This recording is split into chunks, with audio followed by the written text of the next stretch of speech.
Hey, Bambi. Hello. Hello, should we go up? Yeah, let's do that. Yeah, I'm on. Are you able to see the lift if you're not signed in? I don't think so. Okay. Are you okay with me picking you up? Yeah, that's fine. Sh- You look cute today, by the way. Oh, thank you.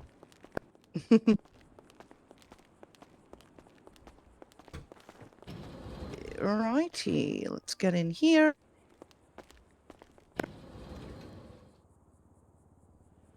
Thank you for letting me pick you up. It's really pretty on the roof today. I was literally just there when you text me, actually. Oh, okay. There we go. I will pop you down.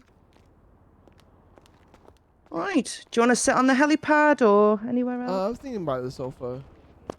Sure.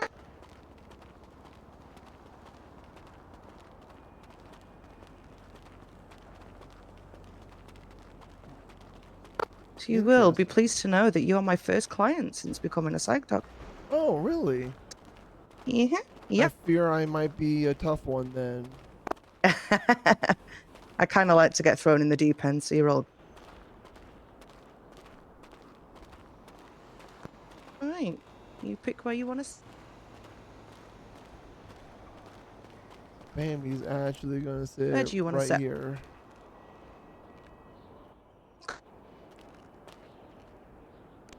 Okay. So, as you know, my name's Mia.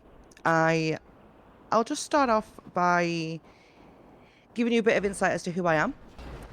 Today we won't get into too much detail today. I just want you to feel out if you think I'm the right person for you.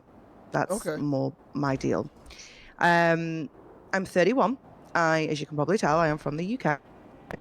I am an only child, so I can be very impatient and what's the word? I like to get my own way, if you will. All right.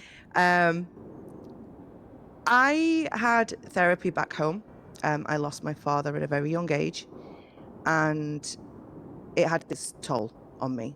You know, the brashness, if that's a word, um, the happy-go-lucky kind of talk to any one person is my way of dealing with things, you know, and it's taken me a lot to get to where I am today.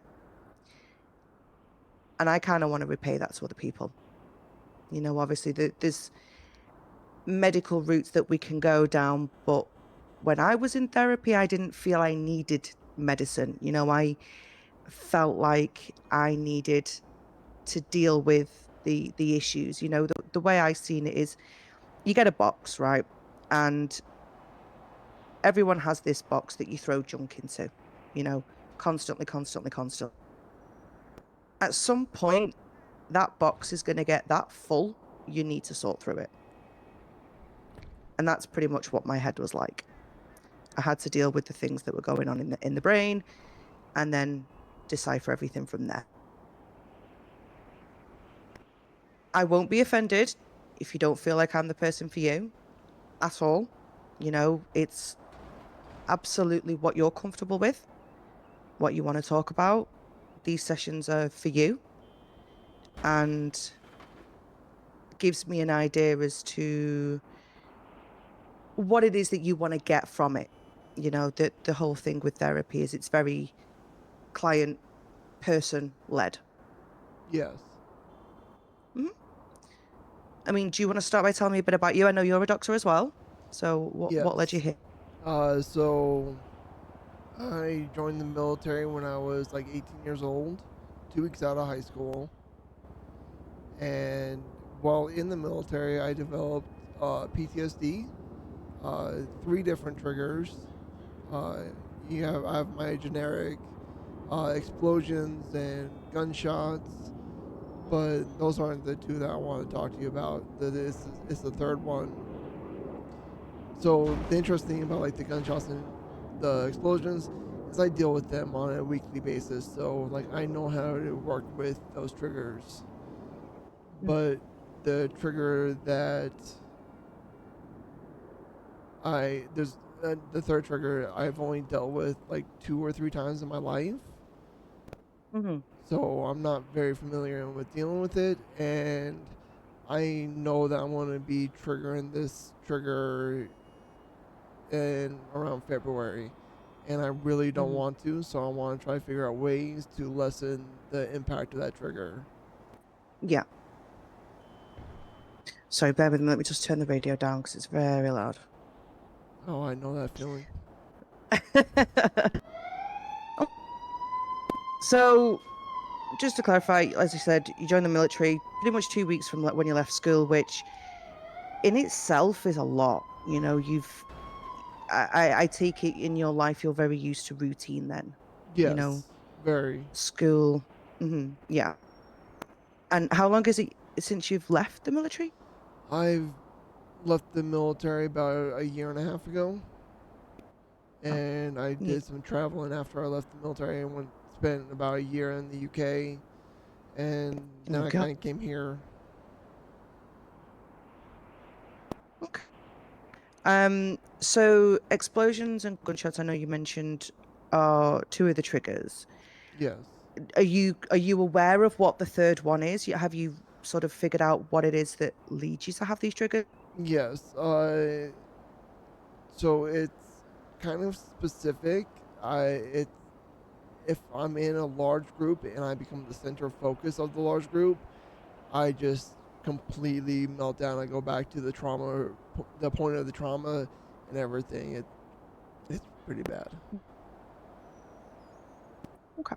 And obviously, I will be making notes as well. Throughout this, I'm just sort of listening to what you're saying at the moment. Um, uh, so what was the starting point of that? Can you remember? Is it something from the military when you were in school? It was definitely the military. Any specific incident in the military? Yes. So it was what 2013. I just turned 29 years old. I just made the rank of E6, and I was going through all my certifications to become a flight medic, basically a doctor who transports. Well, not the doctor. Uh, I was just the person who helped the doctor transport patients from a combat zone to like Italy, Germany, or the U.S. Hmm. And I was going through all the certifications for that. And one of the certifications was a training called SEER training, SERE. And SEER training is basically they teach you how to survive if your plane gets shot down or crash lands and stuff like that. Hmm. And like the first week of SEER training is basically just classroom, classroom work, and then and you spend a week out in the field. You have to survive on the field, and the whole time that you're surviving on the field, you're being hunted down. Hmm. And it's the third week that led to the trauma response. It's the POW training, how to survive Hmm. being captured. So on the first day of training, um, they put us all into a formation, which is common in the military. We always stand in formations. Uh, but one of the instructors walked right up to me in the second row, grabbed me by my hair, carried me to the front of the formation in front of everyone, and two of the other instructors like grabbed my arms, and basically they just started beating me, Oh, bless you. Mm. and that beating turned into torture. Like they would stick things under my nails, rip off the fingernails. They would waterboard me. And the whole reason why they were doing this is they were trying to trigger what's called a white knight response out of the men in the Yeah. formation. Basically, they would try to get them to stop them from torturing me, which it did happen 3 times. The first time, three Hmm. guys stepped up and tried to stop it, and they all got beat down. And then, yeah. So anytime that I'm in front of a large group and I become center focus, I just go right back to this Mm. training. Yeah, I can imagine. Oh, bless you. I'm so sorry that you went through. I think myself as a civilian, we don't see that side of the military. We see it as these good people that serve the country, and help us live the lives that we are today. So to know that things like that happen is horrendous. And again, Bambi, I am so sorry that you did go through that, and hopefully we can obviously work through it. Um, is that like a comfort thing for you, the pub? No. So one of the things with my triggers is my training always comes up first. So Mm-hmm. like if there's an explosion, my training like protect myself, protect others, heal others, Mm. and stuff like that. One of the things in the classroom is they would teach you to, when you're being tortured, to find a focus. And Mm-hmm. uh, the focus I had during that training was a pebble that was in my boot. Mm-hmm. I didn't even realize I picked up this pebble, to be honest with you. It's kind of I want to say it's kind of a good thing because it does help you keep focused. But I also don't want you to have something that's going to take you back to that place. If you had a pebble at that time, then that might not be the best course of distraction, that to keep you focused, if you will. That is part of the problem with the fact that I go to my training is the longer that I'm stuck in that training mode of like treating people and helping people, the harder it is for me to get out of the trauma response. Mm-hmm. Okay. So one thing I will say with trauma is you didn't get here overnight. It's not going to be an overnight fix. All right. It's got to take time to work through things like that because over the sessions we will discuss what you're feeling at the time that that happens. Okay. Is there a lead up to it? What does your body do? There's various different techniques that we can sort of help you deal with the sort of I suppose I sort of asked, can you feel anything sort of coming on, any sort of like reaction, the panic, the fear? Can you feel that coming on, or is it almost instant? It's almost instant. Almost instant. Okay. Yeah. Right. What a shame.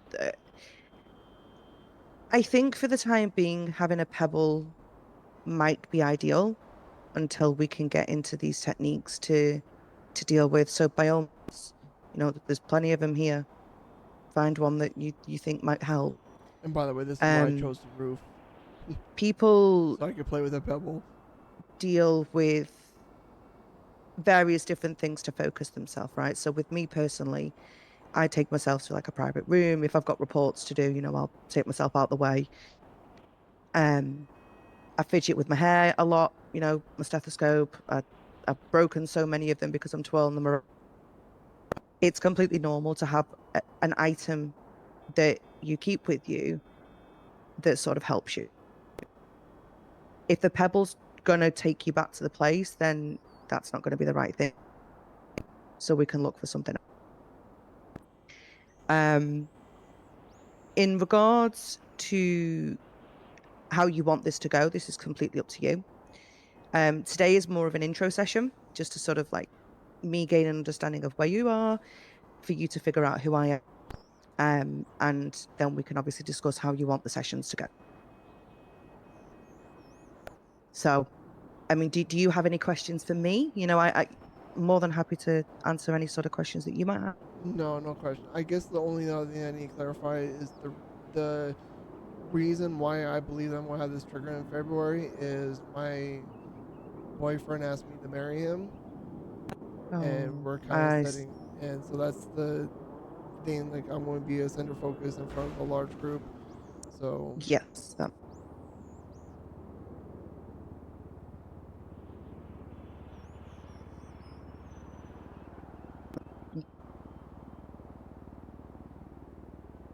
Is that like the beginning of Feb, middle, end of Feb?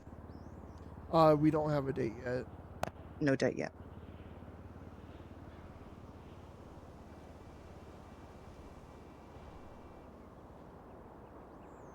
All right.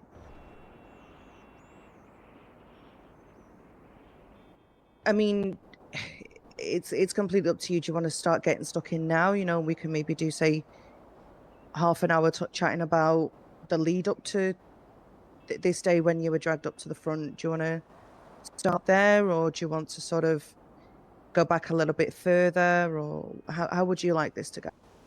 Uh, I'll let you decide. So, in regards to, and sorry, let me just clarify, if there is things that I mentioned and you don't want to talk about, again, absolutely fine. This is completely up to you. Um, I may ask some personal questions, and that might be to help me gain a bit of an understanding or a better understanding of certain things. Um, in regards to, say, your childhood, for example, are you able to touch upon that a little bit? Yes.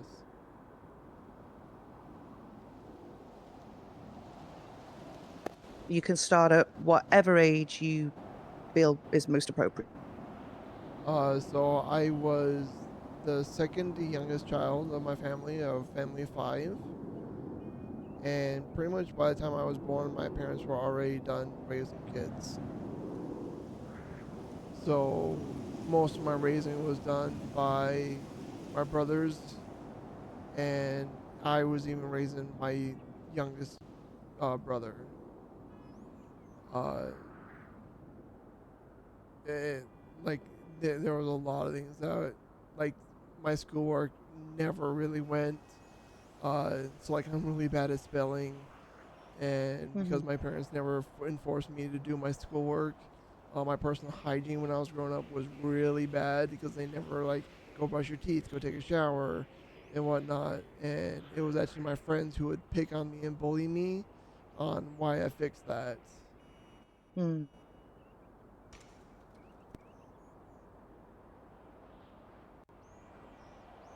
okay. And then any sort of relationships or anything as you got a bit older, like partners, boyfriends, girlfriends, anything like that? I had a wife when I was in the military. Uh, it was the typical military relationship though, and that was the cause of the divorce. Is I went to Iraq and I came back and she was pregnant, and if you can't tell, I can't get people pregnant, so definitely was not Hmm. my kid. Mm, okay. And while I was in England, I had a couple of boyfriends. I had one girlfriend also. Uh, all the relationship ended for different reasons.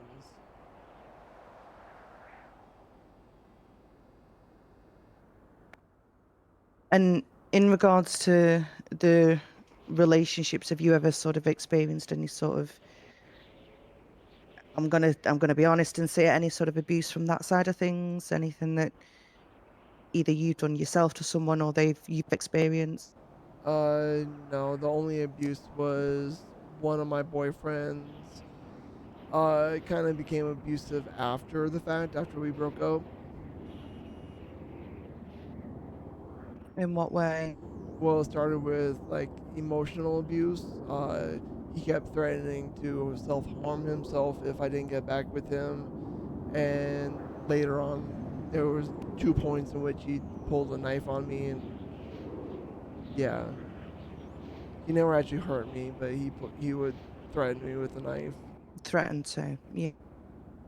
And how did that make you feel when those sort of things were being said to you and the knife being pointed at you? How did that make you feel? It made me very frustrated, and like I couldn't trust people because this is someone who once said that they loved me, and then they treated me like that. Hmm, okay.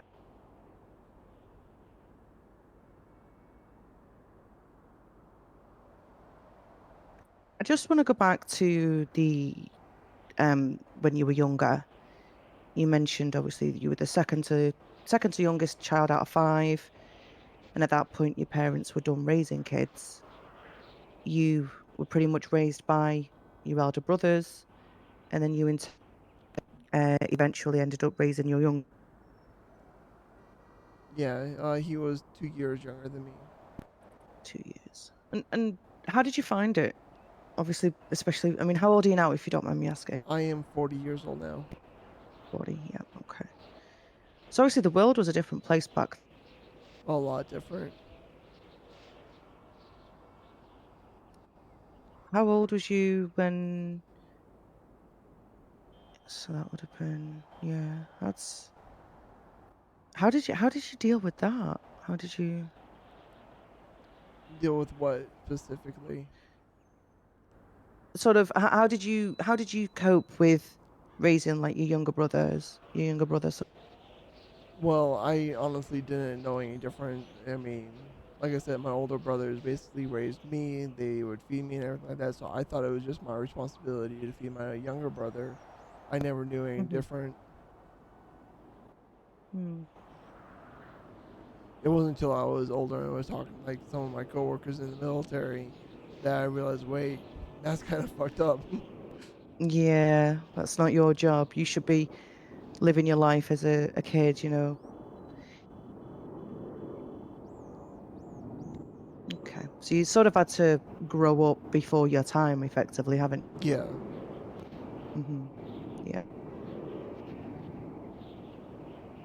And the spelling, I mean, would you say you're still bad at spelling, or did you do any sort of exams after? I've been trying to get better at spelling, but there's still plenty of words that I struggle with. Mhm. And you're a doctor? Hardest Yeah. words of all. Yes, exactly. Honestly, I am with you on that one. Totally. Some of them can't even pronounce, let alone.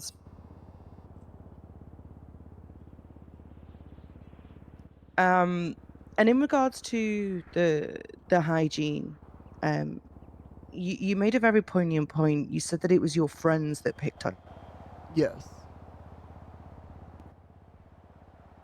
Would you s- was you still friends with them afterwards, or did you Well, sort of end the friendship?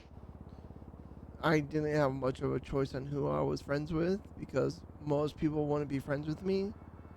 So the few people that would talk with me, communicate with me, and play with me at recess, I was kind of just stuck Mhm. with them, whether or not they were good friends or not.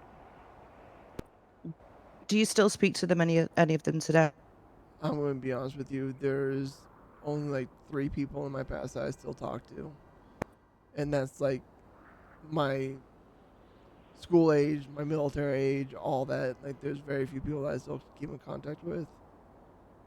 Hmm. And then in regards to the military, how long did you say you were in the military for? I was in the military for 20 years. I mean, was that defined as like a full length of service? Yes, there's very few reasons why you can go beyond 20 years.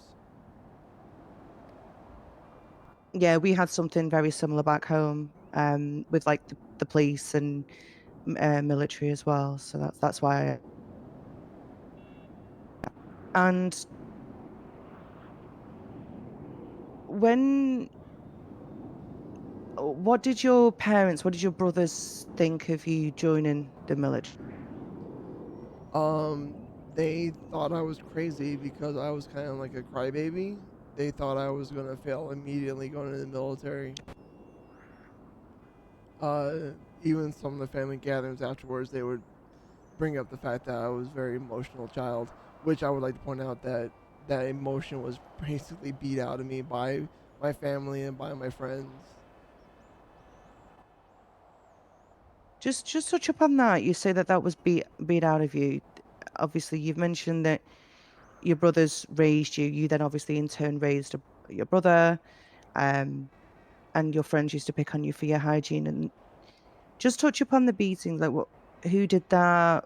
What sort of, when did they happen? How old were you? So, Uh, I think the like emotional beatings and the physical beatings started when I was probably like 6 years old. Gosh. Does anyone specific stand out when you think about that? Probably my brother Greg. Great.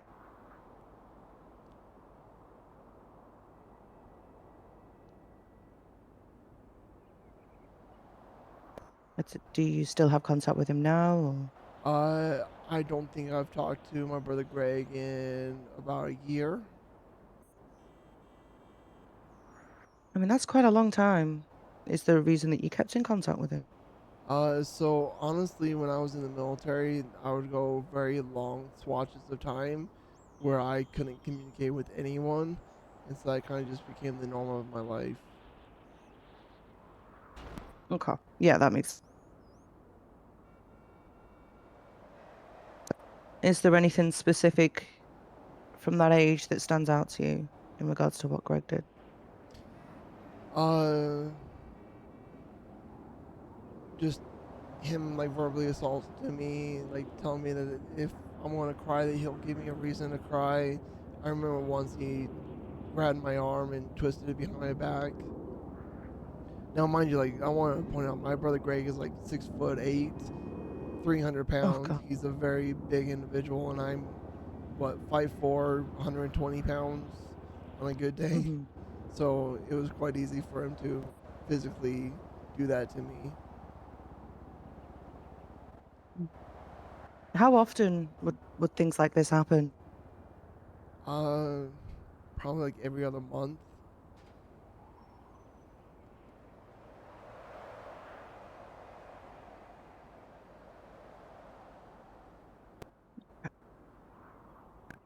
Did any of your other brothers pick up on it, or did they say anything? Did they do anything? Were they involved with it?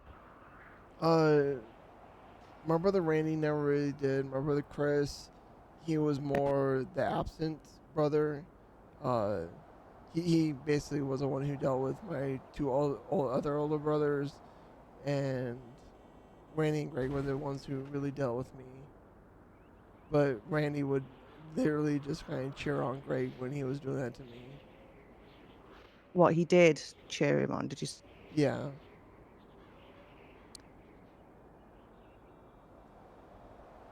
Mhm. And what about others with like you're younger? Are you the only sister in the Yes, family? I'm the only female. You are. Yeah. Okay. Do you feel like they were singling you out for Maybe. whatever reason? Yeah, for whatever reason. It's one of them no one knows what's gone through their mind at the time of doing such god awful things. You know, these are people that, as you so rightly said, they raised you. You know, Yeah. have you, as you got older, have you ever spoken about like to them about the things that happened back? No. What do you think you'd say to them if you could? Why would you do that to me? I basically just asked some questions, trying to understand it. Mm.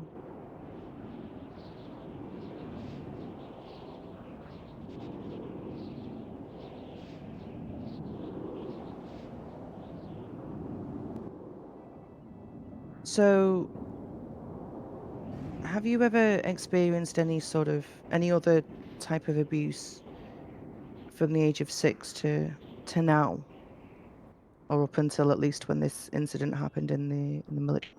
No. No, okay.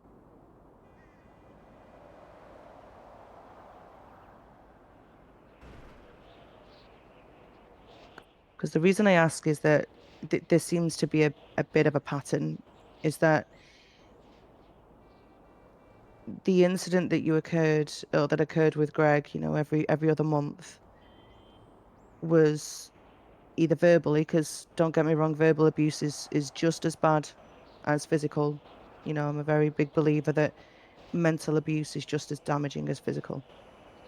You know, physical damage, the wounds heal, um, scars remain, and emotional damage is can be with you for as long as you deem fit. You know, that could be a lifetime. That could also be until you get therapy, you deal with it, or until you're just happy to let it go. And not everyone can do that.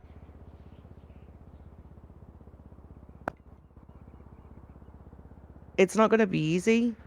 You know, there's probably going to be times where you tell me to shut the fuck up. You might not like what I said,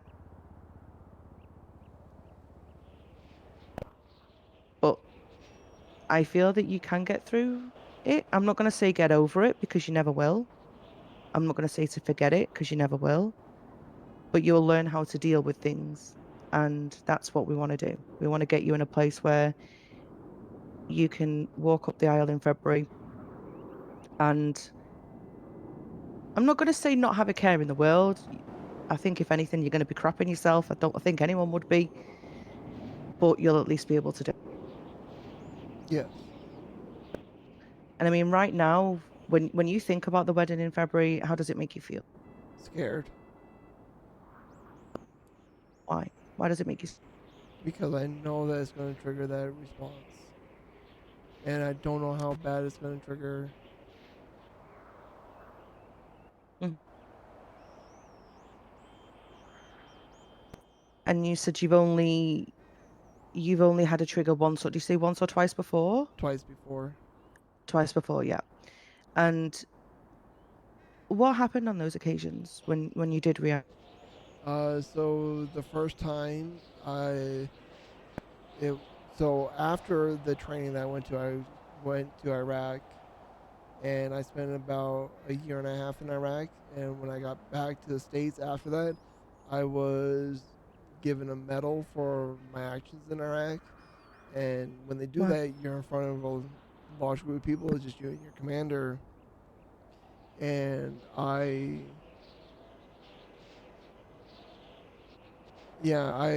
just freaked out.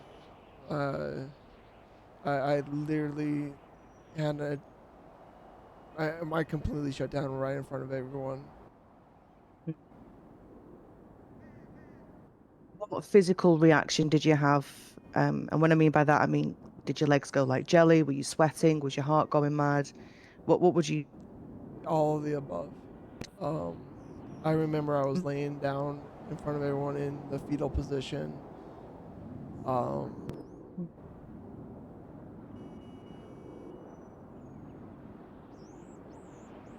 sorry.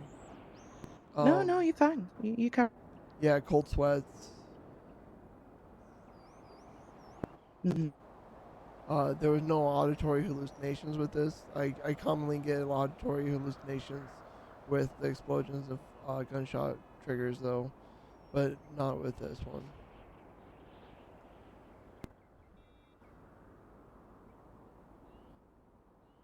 And what about the second the second time it happened? Um, honestly, I don't remember this too well. I believe I was teaching a class, and like everything was going fine for the first 2 hours of the class, and then like I turned around and I just noticed everyone was looking at me, like their eyes were all fixated on me, and I had to leave the classroom. And I think I went through all the stages. I didn't go into the fetal position this time, but Mm. it was pretty bad. And but at that point, you sort of took yourself away from the situation. Yes. I mean, I'll give you credit, Bambi. That is a huge achievement in itself. You know, from the first incidents where you did go in the fetal position, you actually managed to walk away. I know it's not what you wanted to happen. You know, you didn't want to have that reaction, but you did manage to walk away. So you should commend yourself for that 100%. You know, these little things. I know actually that's the wrong terminology. What might be little things to other people, to someone like yourself, is a huge step.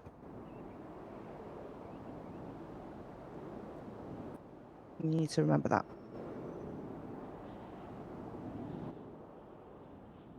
And that's what we'll work through. So this information that you've told me today is just a brief outline of little things that we can sort of pick apart to get to the root cause of why you are scared for your wedding in February. I'm not going to say the trigger because that's a part of the reason why you're scared. It's not the be all and end all of everything at the minute. There's things that we can work through back from when you were 6 years. It's not going to be nice. You know, I expect you to cry. I'll make sure I bring plenty of tissue. But I feel it can be done. Speaking of crying, I forgot Bambi was supposed to cry when she was describing the event. I'm not one of these doctors / therapists that put people on medication unless I feel they desperately need it. I would rather you feel comfortable in talking to me and we unpick everything that's happened. If you physically feel that you need medication, then that is something that we could possibly look at. But I would rather do that as... I feel like I just need tools. Yeah, I get that. And that is exactly what we're here for. So, as I said, today is just an introduction. Obviously, you've given me a lot of information, and I thank you for being honest and open with me. If you want to do another session with me, absolutely fine. If you feel that I'm not the right person for you, you know, I can pass this information on to someone else so you don't have to repeat it. No, I'm Because fine it's with not working nice. with you. Okay. We can book another session in whenever you are comfortable to do so. I'm sort of around these times during the week. I can be available any day. Weekends, I am around a lot more, you know, whenever is suitable for you. I will work on a plan, a step-by-step, not a step-by-step plan, like a sort of week-by-week plan, if you will. Please do not hesitate to reach out in the meantime. You know, I can give you short-term techniques. I can give that to you right now if you want me to. Just to sort of help you until we obviously have another session. Yeah. Okay. So one thing that I do, or one thing I suggest people to do is called the birthday candle method. So you hold your hand out in front of you, your fingers open. And if you feel that you are getting worked up, what I will want you to do is close your eyes and slowly blow. Those 5 fingers, or 4 fingers and a thumb, however you call them, are candles. What that does is that sort of focuses your mind on your breathing and your attention onto something else. You know, it might not work for you, but it's definitely a start. It takes as long as it needs to until all 5 are blown out. So, say for example, you're here one day, right? You're working. Things get a bit much for you, and you sort of stop for a minute and think, do you know what? I need a few minutes. Absolutely fine. Put yourself as 10-7, come and sit up here and do that, the birthday candle method. You know, if that doesn't work, that is absolutely fine. If you feel that you need to pick up a pebble from the ground and start fidgeting with it, if that is what will help you in that moment, that's absolutely fine.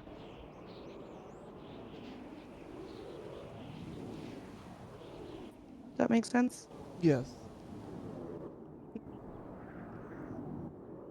If you need me, please do not hesitate to reach out.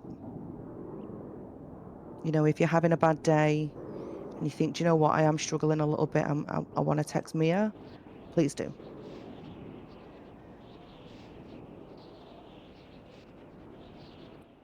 If you need to chat and it's not the therapy session day, fine. More than happy to sit and listen to you anytime.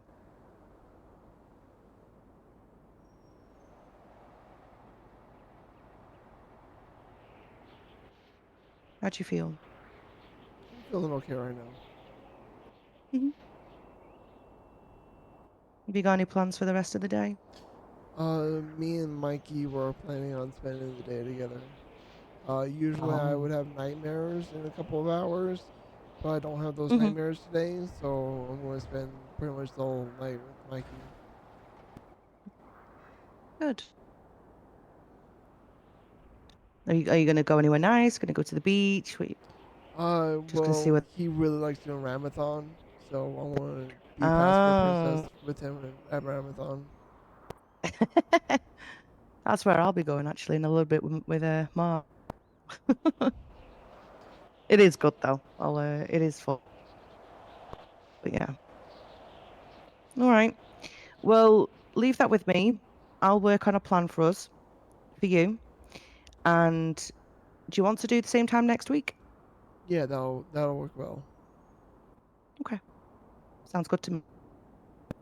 All right.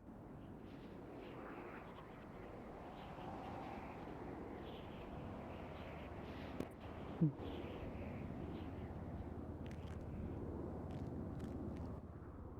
All right. You enjoy Ramathon, okay? I will. I think I need your help going down. Come on. Come on. I think if you're up, you can go down. I'm not sure. Oh, okay.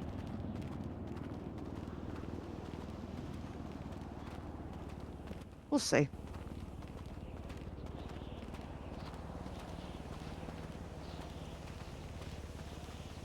Have you seen the theme for Ramathon is Thanksgiving? Yep. I have no clue how to dress for Thanksgiving. How I many think, people are going to be dressed as a turkey? well, that's what Mikey was originally planning, was dressing as a turkey.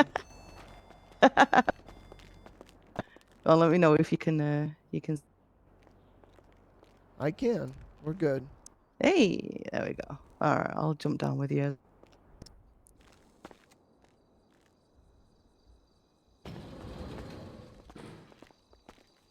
So All next right, you Thursday, have same fun. time? Yeah, next Thursday, same. Okay, sounds like a plan. All right. All right, Thank I'll you. see you next week. Of course.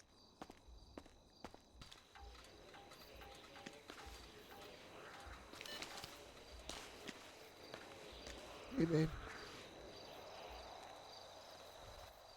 Hello, babe. So, why didn't you just tell me you had an appointment in the city? I did. I thought you were having nightmare appointments. I need to check something. Nope, not this one.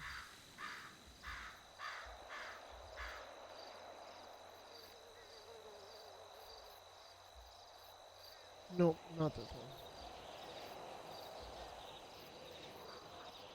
If I knew, I would have come.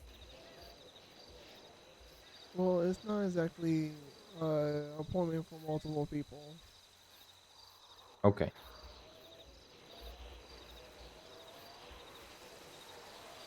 So, which work are you looking for?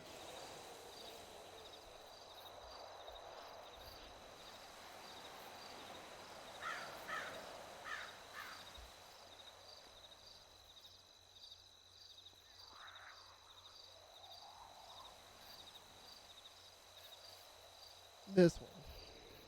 Okay. Kind of.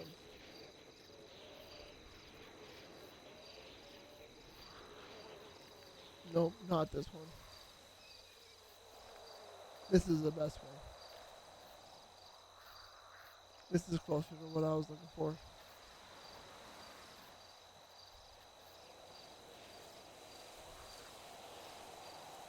I thought there was one where we were holding hands.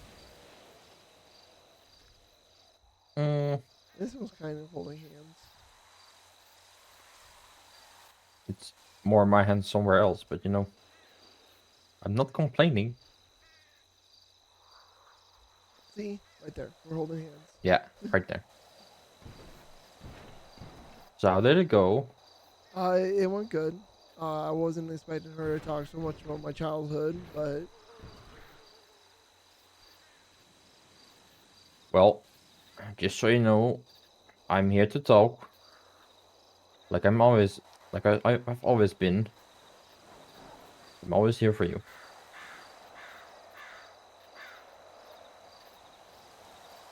So how did you sleep? honestly, kind of crappy. I kind of had a feeling because you were really sweating and squirming, and I think at some point even talking.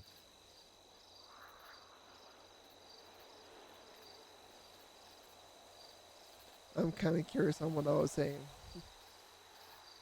It was more like babbling, not really, not a full sentence really came out. Okay, So you want to go to the clothing store? sure. Are we gonna pick out clothing for the Ramathon? Yeah. Okay. So do you want to watch today, or do you actually want to participate? I thought I was gonna ride passenger. Right, passenger again. Yeah. Okay, then we're gonna take defection today How come? because I feel like that car will do better than the Rebel. Okay. But I'm gonna take the bike to the clothing store. Okay. Do you have a helmet with you? No, I don't. Well, luckily we're in the county, so you don't need one. Okay.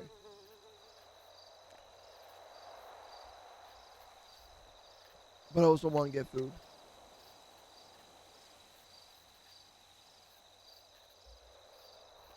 Yeah, that's not vegetarian. I'm sorry. I thought I had vegetarian food. Oh no, it's good. I want to get food because it's a holiday, and today's holiday is about food. Oh Well, hell yeah! it's more about family, but it's centered focused on food. Yeah, I was quite curious. Are you celebrating Thanksgiving? Well, I want to celebrate with you. Then we have to go to Burger Shot, so I can make you some food.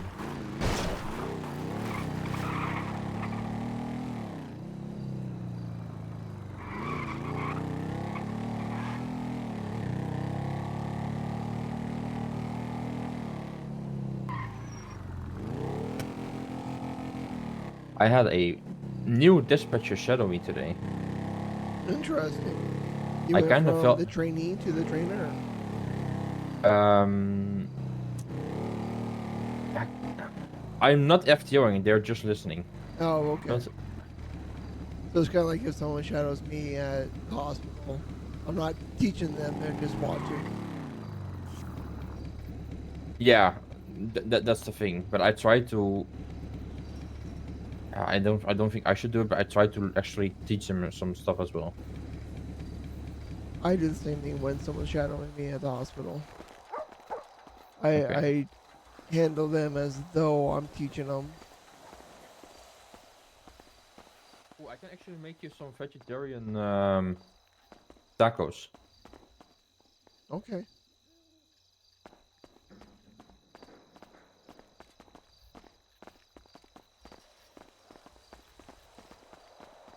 Because look, they're like regularly they're like chicken Mexicans. But you know, we can make them without the chicken, so we have like replace the chicken with beans, and you have actually a bean Mexican. Okay. That's fine. Okay.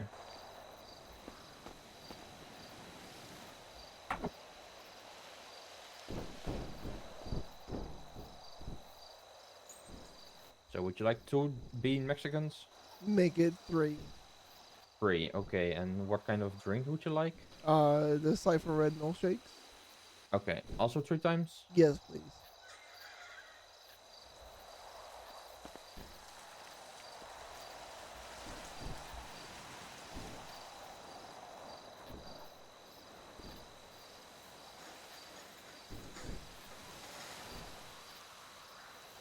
Okay, so that's gotta be 138 before tax. Bill me.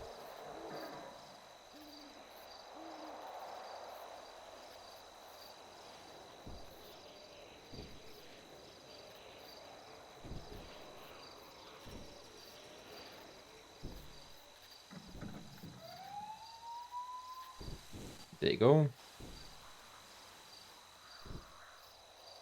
Thank you.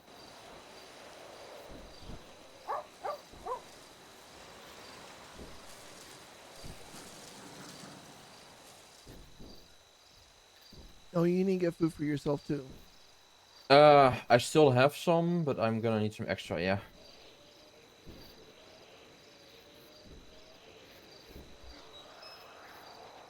So I'm gonna get 2 more creamers and 2 slushy.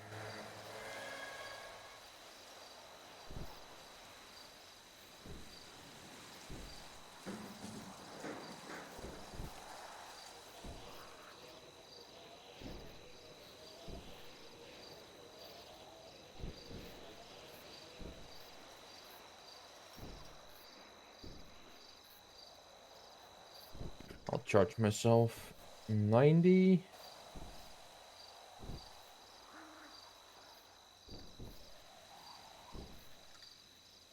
No, charge me. Charge you? Yeah. It's my holiday. I get charged.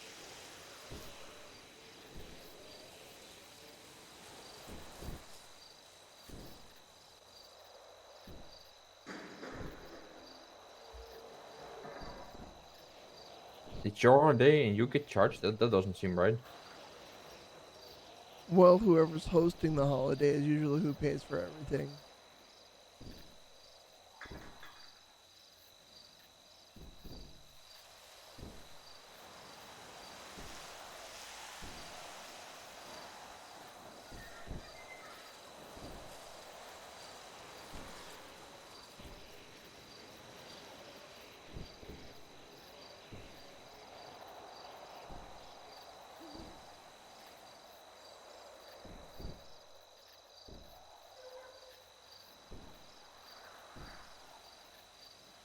So who was doing your therapy?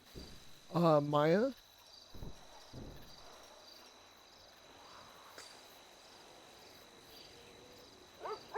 I saw the food on the tray, and that's interesting.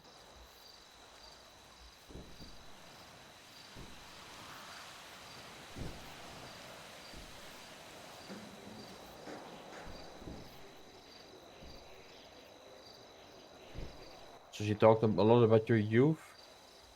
Yeah, we talked about my military experience, my childhood growing up, stuff like that. Be careful for the hedge.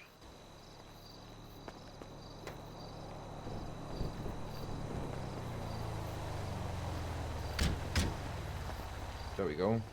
Alright, now eat.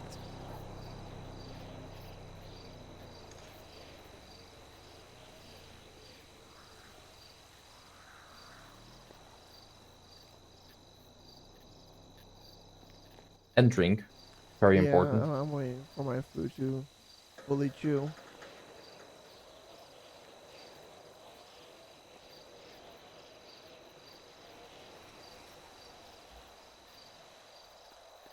But yeah, usually with Thanksgiving you would have like this huge meal, like turkey, ham, stuffing, all sorts of items. When I was married to my ex-wife, we also added some Korean meal items to the meal Hmm. because she was Korean. She was Korean. Yep. Ah, okay. I didn't know that.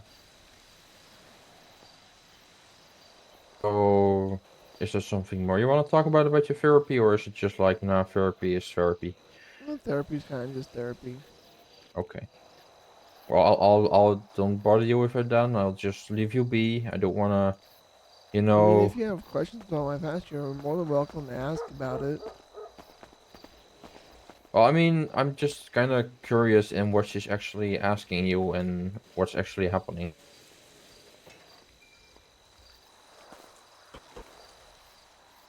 Because you know whatever is going on with you, I want to know.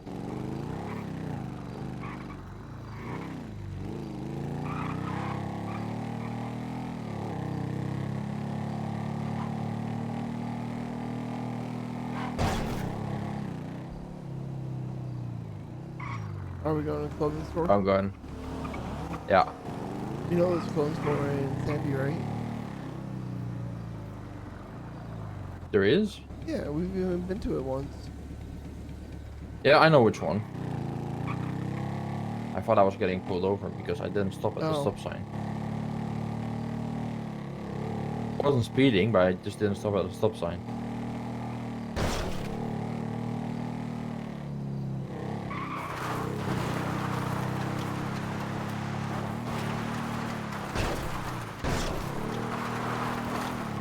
But I guess I was fine.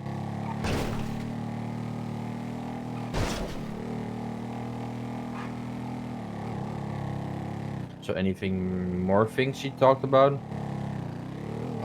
not really. So just about your past, Yep. your previous relationships. A little bit. We talked about Luke a little bit, but that's about it. And Luke got brought up because he was a little bit abusive. Oh, okay.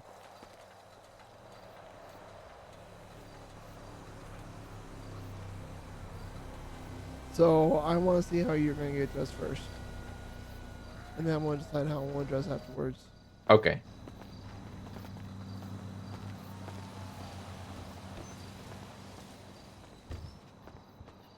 Because Because I kind my of had. current thought is kind of like the peach outfit, but not so peachy. Yeah, I was thinking the same with like. Do I still have it? I don't think I do. So I have to create a new one.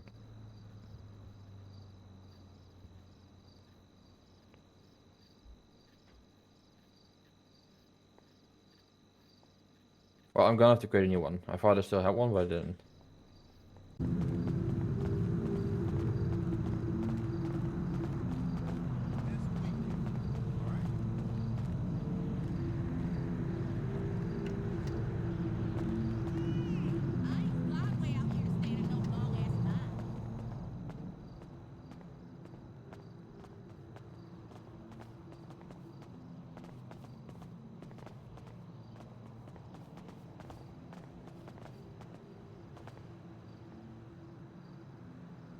Hello. Hello. Hello. Hello. I'll take whoever's next. I was wondering if I could get my motorcycle license. What's your state ID? 16080.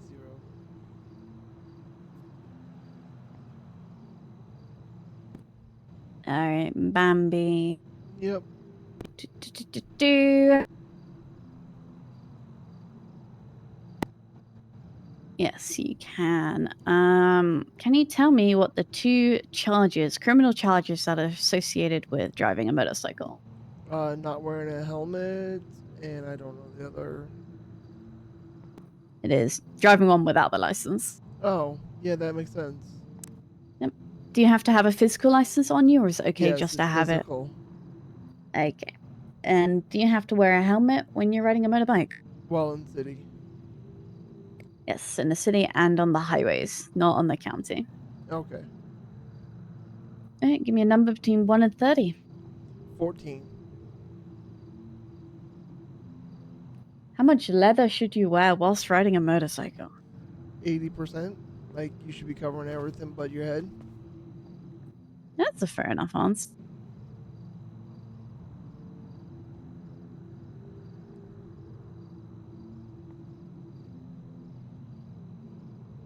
All right, I'm happy with your answers. Just so you're aware, your motorcycle license is contingent on your driver's license.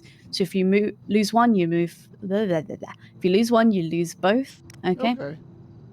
It is $600 for your motorcycle license today. All right. Just type this into the keyboard. You should now get that charged to your phone. Yeah, and that should now be printing into your pocket there. It did. Thank you. No worries. You enjoy your motorcycle. Thank you. Bye bye. Oh, they already upped the prices of those. Right?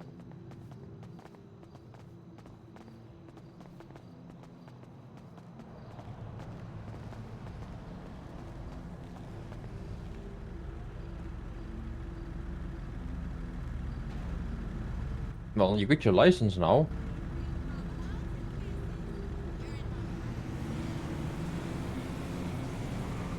Can you take me to the bank? I can. Want to get your paycheck? No, I need to deposit some cash. I don't have enough room in my wallet. Oh, okay. Well, you can drive yourself if you want. As long as you mark it on the GPS. I will.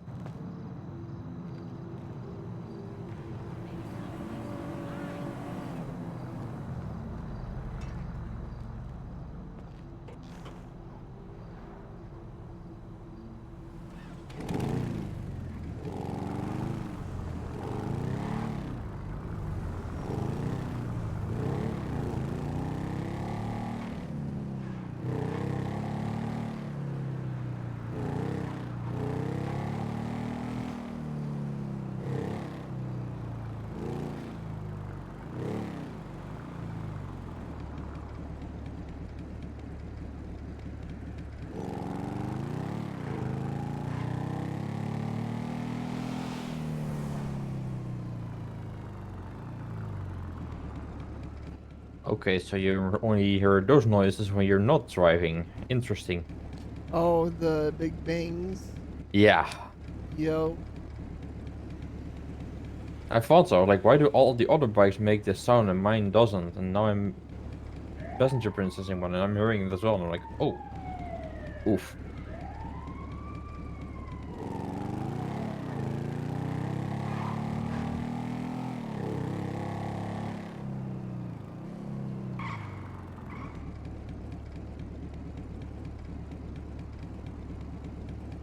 So how does it handle? It handles fairly well. It, And no like, right. for turning, it handles pretty well. Acceleration is kind of poor, but that's kind of why I always like to have a bike like this.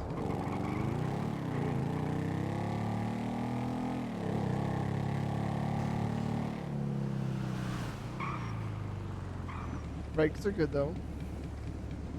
Yeah, the brakes are amazing.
And that's why I actually wanted to have a bike as well, because, you know, cars can be really tricky with controlling sometimes. And this bike just controls amazing.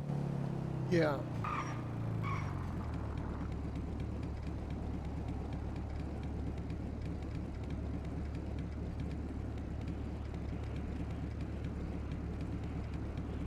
Yeah, thank you for the follow. Hippie 420. I have an Evo online stream that you might get along with. Hoppy Tutu? He's a big pothead. That's going pretty good. The only thing I really like about cars is you're being in secluded areas. So you're like, if you're getting hit, the car takes the bump. Yeah, the bike takes the hit for us, so.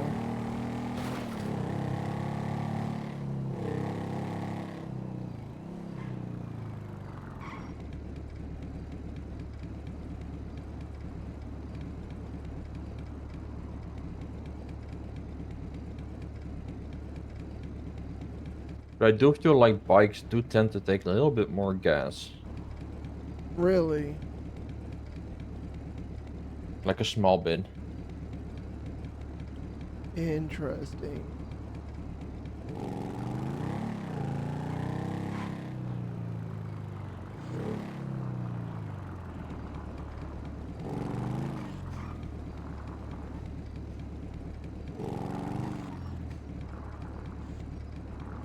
I just park it here on the bind. Should be fine. Are you gonna come in too? Yeah, sure. Okay. You go inside. I'll park. I'll pay for it.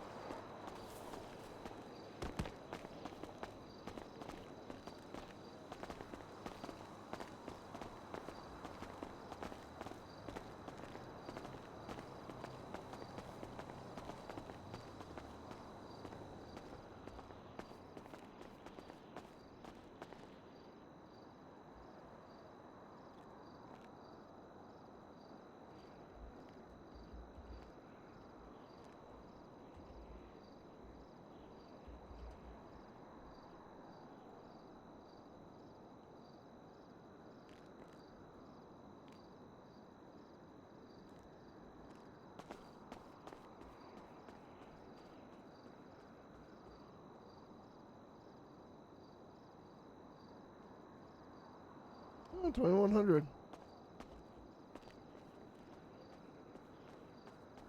A lot of gravity on the ATMs. What's up with the ATMs? A lot of gravity. Graffiti, you know? Oh, graffiti. Oh yeah, there is a lot of graffiti. This looks like the wall at the prison. I hate it. It's not even pretty. It's just ugly.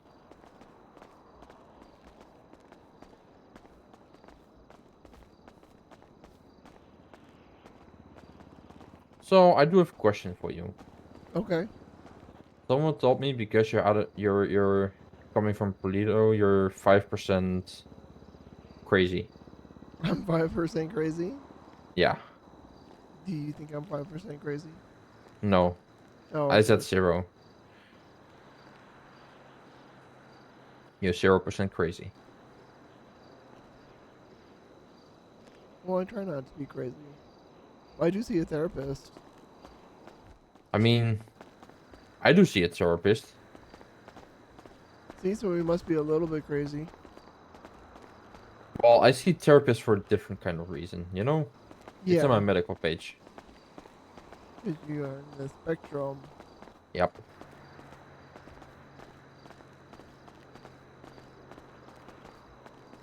All right, you drive.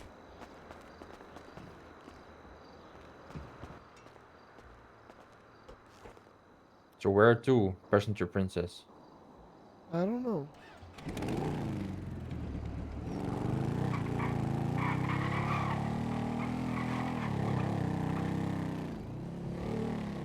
Oh, I know something.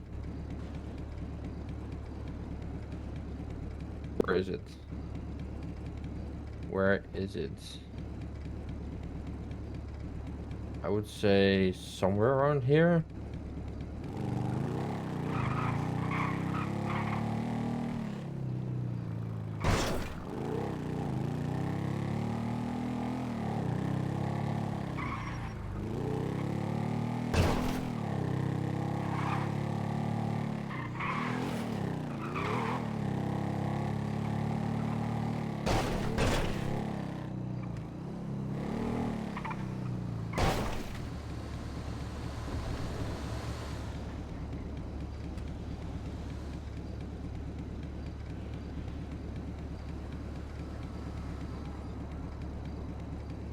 Not really sure that that's the place, but I think it's there.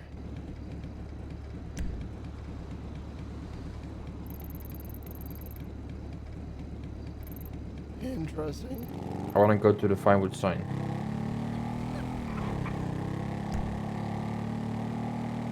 don't know if it's trespassing, but I heard you have a really good view from there.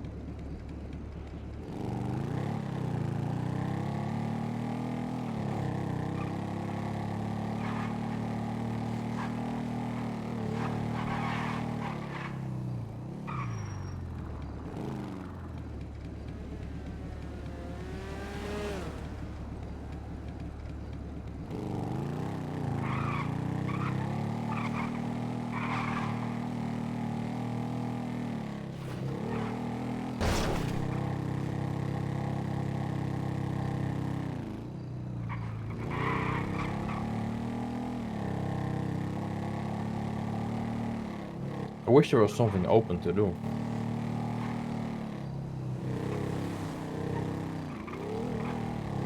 You know? Like Yeah, Bahamas stupid or something. holidays. Yeah. I mean, you're American, right? Yeah. So why didn't you celebrate again? I honestly haven't celebrated holidays since my divorce. Really? Yeah. Huh. Because, like, growing up for me, most of the holidays, like Thanksgiving and Christmas, was all about spending time with family. More so than the presents or the food. So, without the family, it just felt weird celebrating. I guess I can see why you would say it.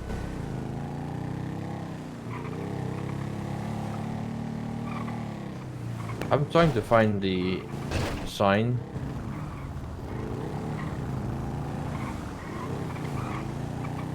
Do you know where I happen to be? Not off the top of my head. Well, it's further up. Yeah, other way, other way. We're driving away from the final side right now. I see it right now.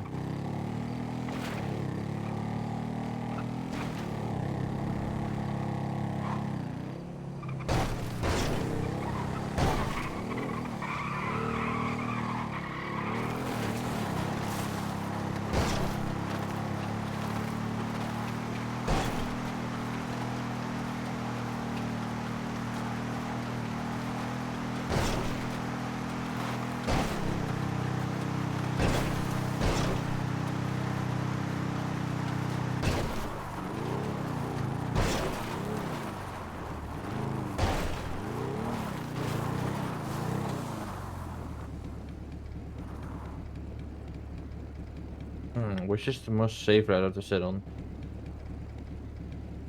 What was the question? What is the most safe ladder to sit on?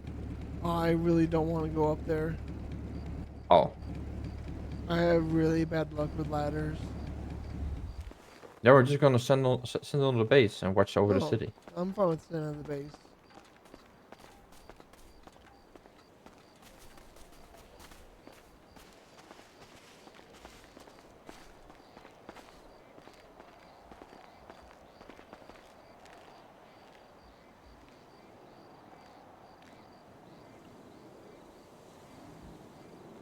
Wanna throw a cup towards the city?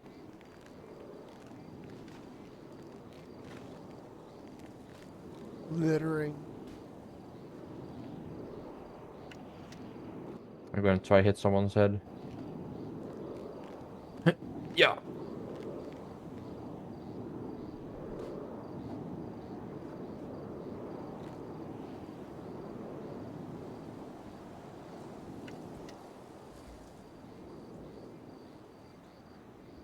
You know, from this point of view, the city is actually pretty.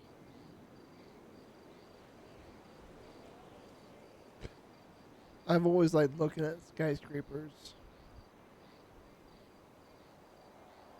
From a distance, I can really agree on that one.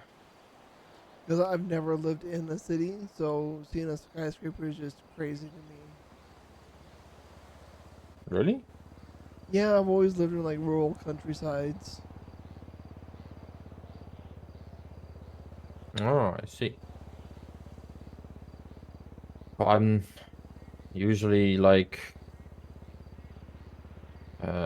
I've always been living in the town next to the city, you know. Got you.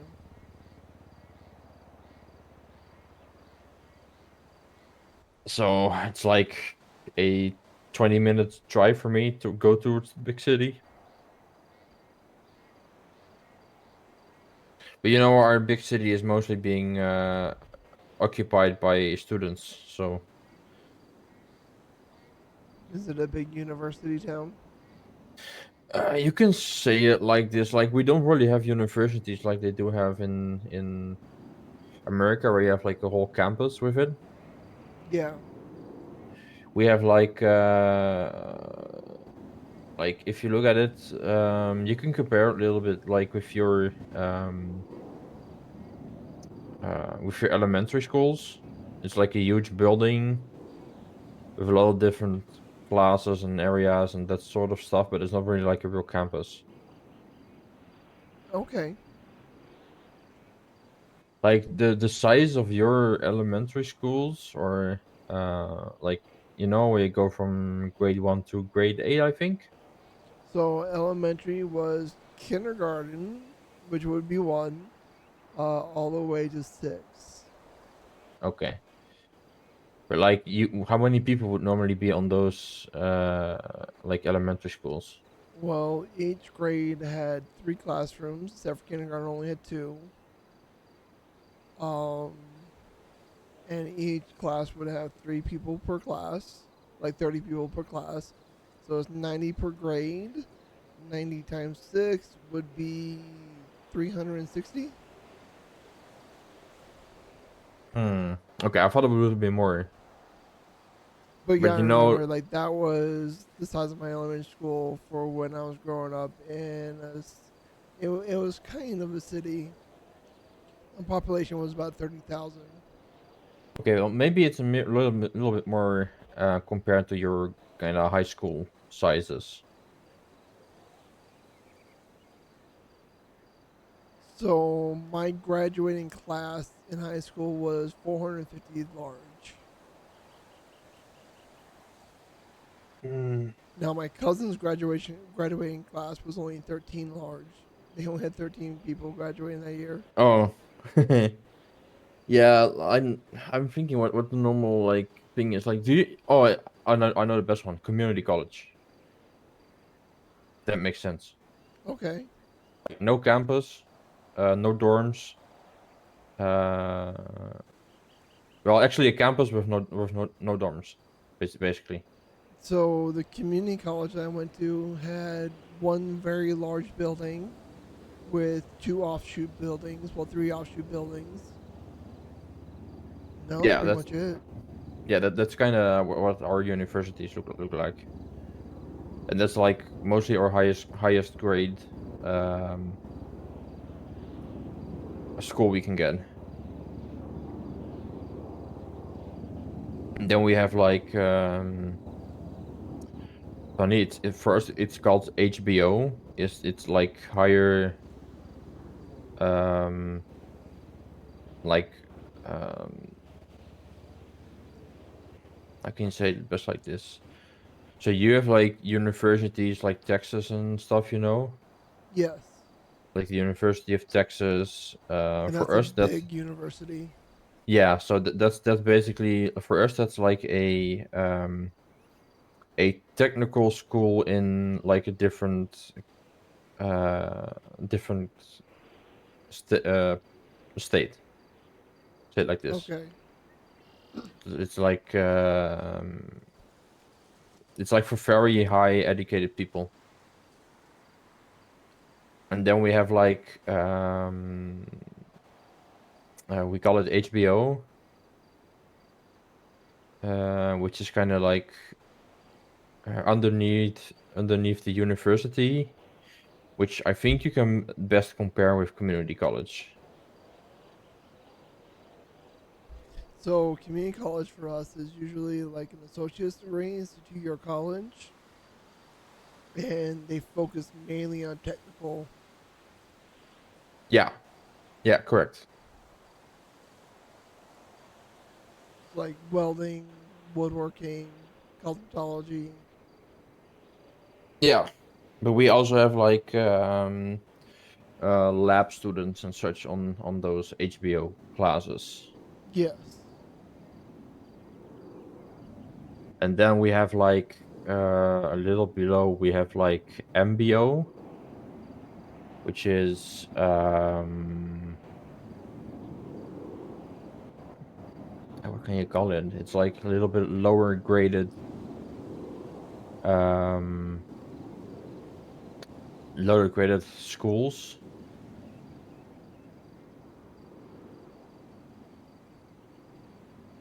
It works really different here. Like the whole system, it works, and it also kind of doesn't work.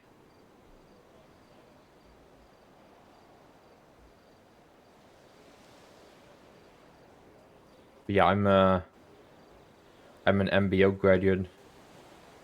graduate after 6 years. Did 2 separate courses of IT. Um, I'm kind of getting confused. I can't tell if he's talking about Mikey or if he's talking about a Indo. yeah, Yeah, so I only have an associate's in applied science. applied science. Yep. It's a very generic degree.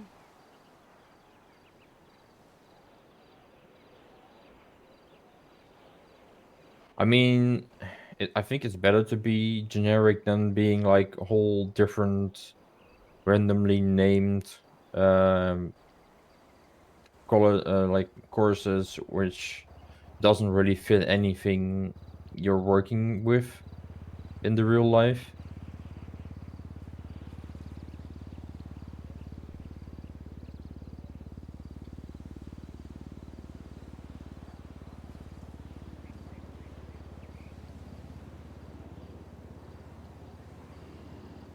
Yeah, there just wasn't much time to go to school when I was in the military, so. And since I've been out of the military, I've just traveled, so I haven't gone to school yet. Don't you get um like a diploma from military or something? Well, it's called for my branch, it was called the CCAF, which is a degree of applied science. Ah, okay. Okay.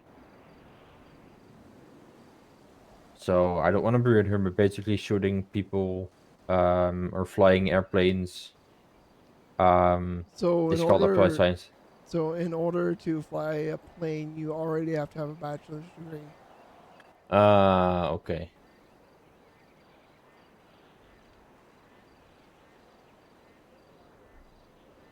Now to fix the plane, you only need a high school diploma. Really? Yep.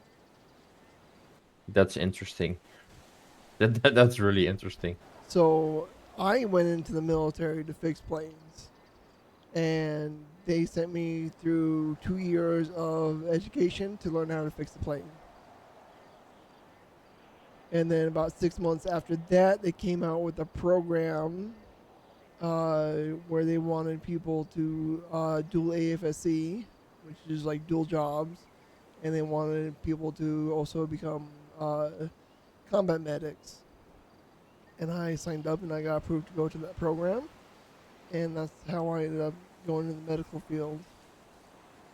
Oddly enough, the training to treat people was only 4 months long.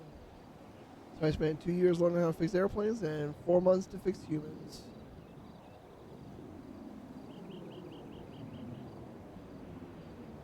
But granted, like the fixing humans was very basic at first. It was basically just how to keep people alive.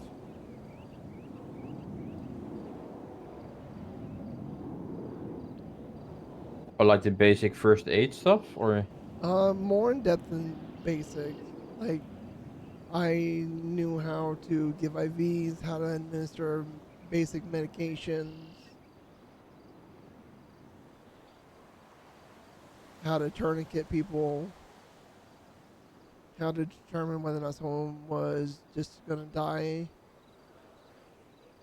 how to determine how deep a bullet went by being able to stick my finger in it. But you can determine how deep a bullet went without putting your finger in it. Well, at the hospital, we would do an ultrasound to determine where the bullet is. But in the military, on the field, you don't carry an ultrasound around with you. So you have to be able to determine the depth and how badly the damage is by sticking your finger into the bullet wound, and you literally feel the different tissues. So they taught us like what an organ would feel like, what different organs feel like, what muscle tissue feels like, and what skin tip feels like to the feel of a touch. Okay. Uh, I mean, how bad would it be to just put a magnet behind the bullet and pull it back? It depends on what the bullet hits. So if the bullet's lodged in the artery, you actually want to leave the bullet in there until you can get them to like actual surgery. Because you pull that bullet out and the person's just gonna bleed out. Uh, if the stomach is like in the abdominal region, like your stomach, uh, you're at high risk of sepsis.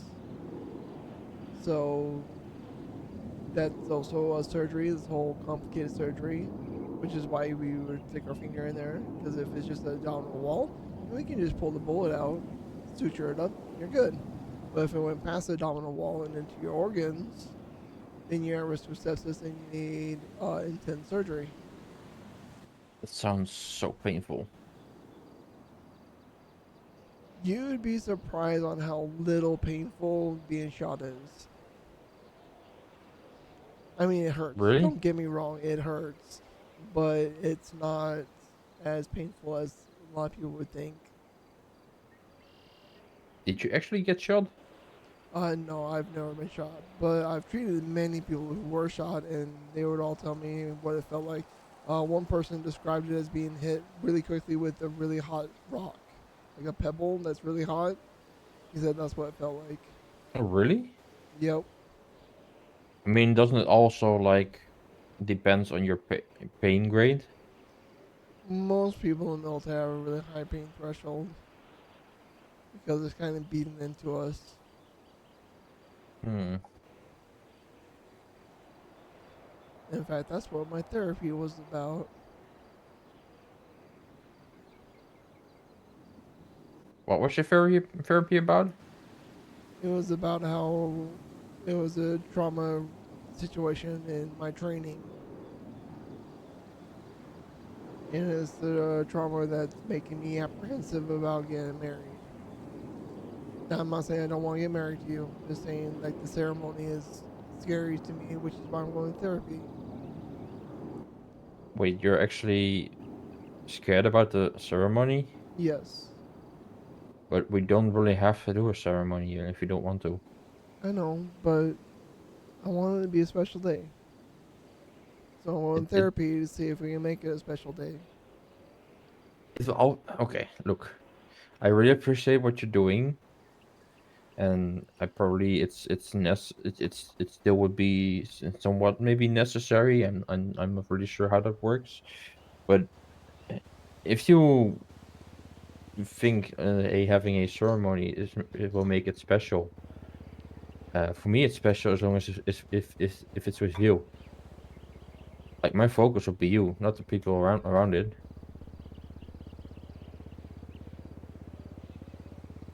I know. Like, you gave a list of people that you wanted to invite, so I want them there. Well, that's only if you want to have people around there as well. Like if you don't want to have people there and don't want a ceremony, that's fine for me either. Well, let's see how the therapy goes. Okay.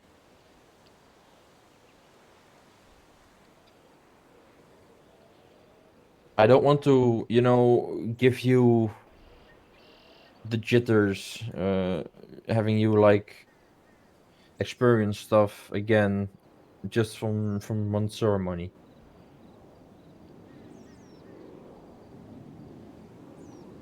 I just want it to be a special day for you and me. And if that means it will be special for you, that it's just the two of us at a city hall, for example, then I'm happy with that.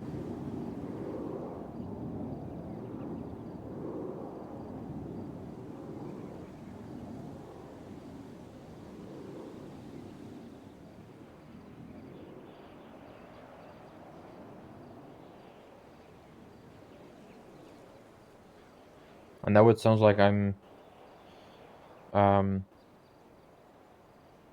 I'm like changing a lot of ways for myself for you, but you know, it actually never came to my mind I actually would have found someone or actually would have gotten married. So I'm just happy for whatever I can bring it for you to make it special for you.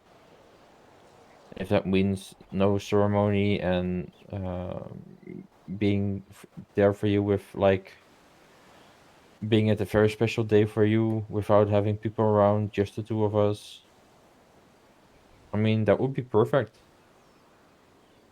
I don't want to give you any anxiety, any problems with this whole thing.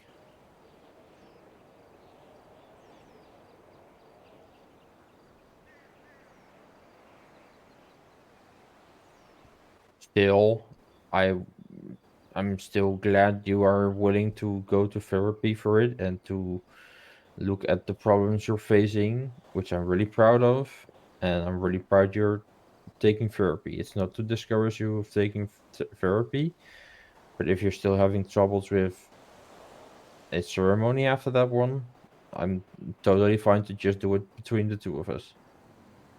Well, 5 of us, because you need someone to ordain and 2 witnesses. So Okay, the minimum would be 5 people. the five of us. Fine.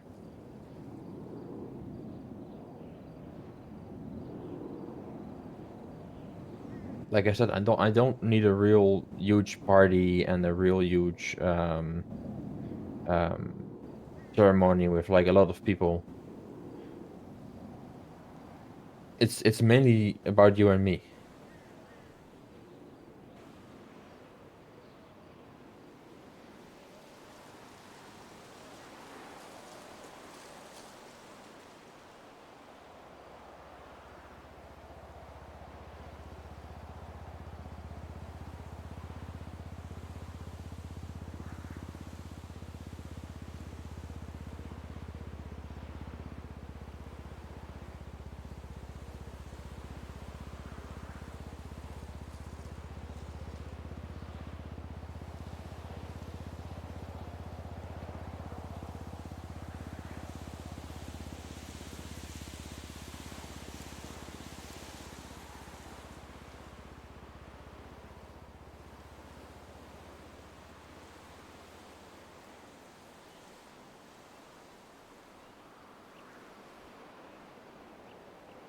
I'm just happy when you're happy. And your happiness is the most important thing in the world for me right now. Well, your happiness should be important too. Like I said, I'm happy if you're happy. So making you happy also makes me happy.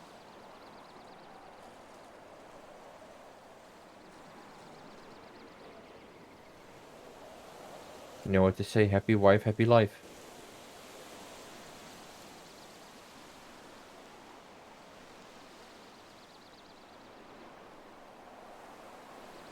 So does never mind.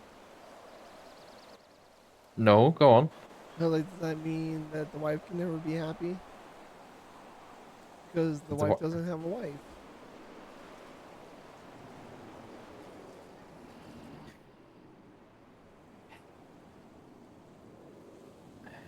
you will have a husband who makes you happy. He So will happy do husband, happy life. that would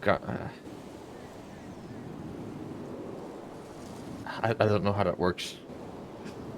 No, the saying happy wife, happy life.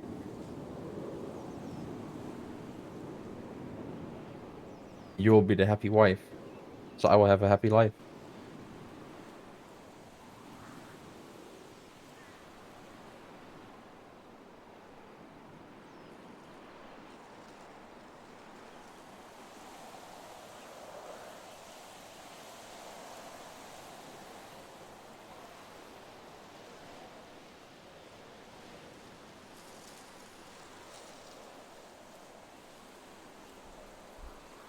I like the city more when it was dark.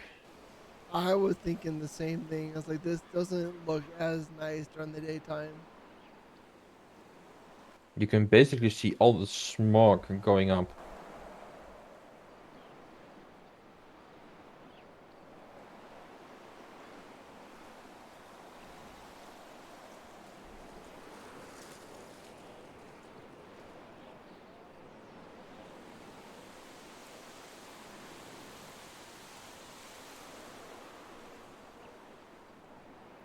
Just saying, I know therapy is normally scheduled for one person, but if you need support, I'm always there. Just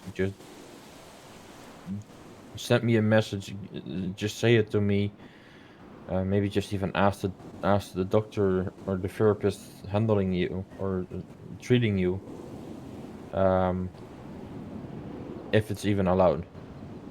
Well, right now, therapy scheduled for when you have nightmares, so Oh, really? yeah, that's kind of why I scheduled it for the time and days that I did. That way, therapy will be ending around the time that you are waking up.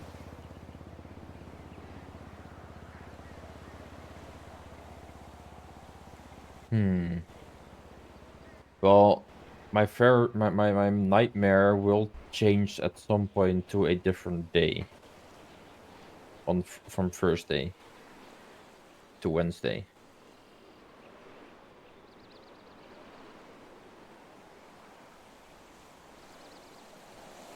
Yes. So when that happens, it won't be scheduled for the same date or time. Nope. And that's not really something. But it's something I wanted to have changed as well. But for the personal trainer, it was really better as well to have it scheduled on that day because it basically gave her one extra free day Oh, okay. because we were basically her only clients on Thursday. Yeah, Thursday.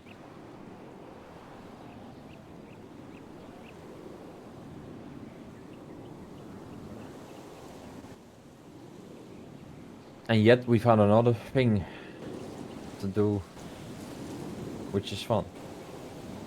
Kind of interesting how it works.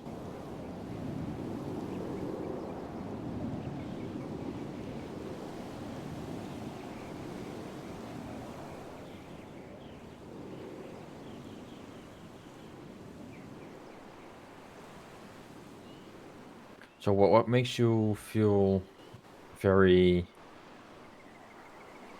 what makes you really look up like um hold on. What makes you feel like anxious about the whole ceremony stuff? So I have PTSD about being in front of large groups where I'm the center focus. Oh, okay. So if we can direct the focus from you to someone else, we should be good. No, I don't think that'll work.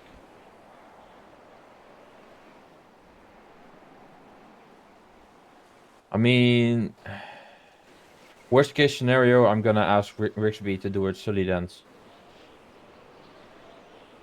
You're gonna have Risby do a silly dance while we're getting doing our vows. Yeah, sure, why not? If that would help you feel less in trouble and having less issues, we'll just have everyone dance like silly gooses, so the attention is not really focused on you. Yeah, I don't think that'll work well for the wedding, babe. I mean, not gonna lie, it would be really something would really particularly say it would be a wedding of mine.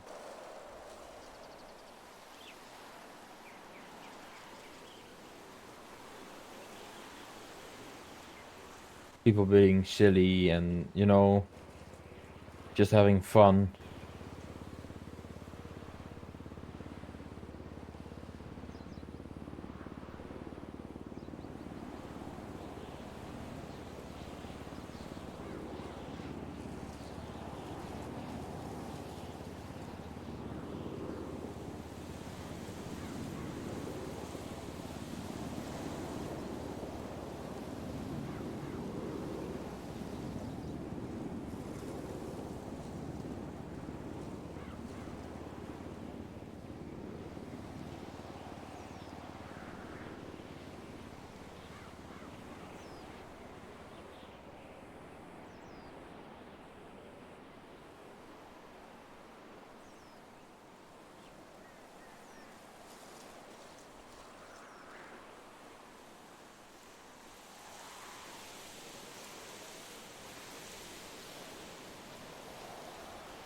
So they still want the same red theme wedding? No. I don't really know how I want to do the wedding yet. I don't know the location. I don't know the day.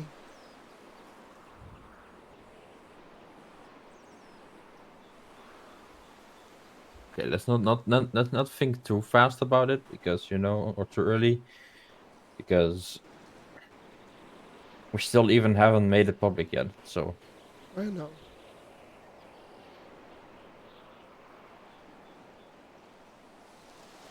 I don't want to get you any unnecessary stress, which I think I already did by proposing. But yeah.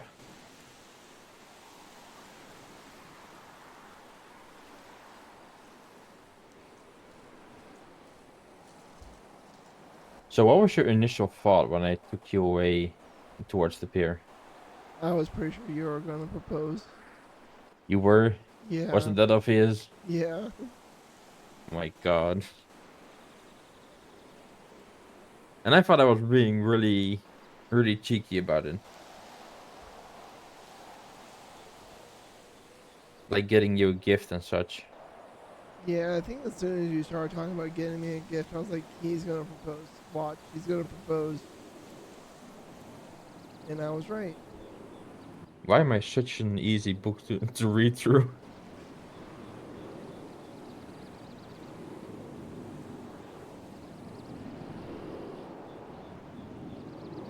Oh my God. So, what would you have done if I was actually proposing with the Mikey Garrison meat? With the meat, I would have been very confused. I'm sorry, it's actually being dealt with. The whole situation with Dallas and such. I finally was able to speak to Selena and Lennon yesterday. Dispatch, FTO, and dispatch lead. And they were like, yeah, I don't really see the harm in this. I mean, it's a food item. You're gonna be fine. And then I was gonna talk to Moose about it, and that's all I know.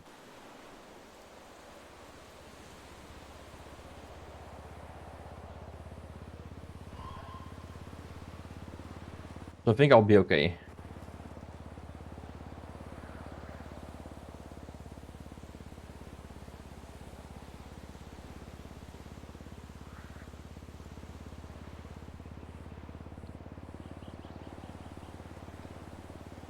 Wait, Clucking Bell got a slush A rating? What does that mean? Basically, they're very clean and very healthy, which I really, really highly doubt. Interesting. Slush is like the health inspector's things. Especially with all the drugs and cocaine being found at Clucking Bell recently.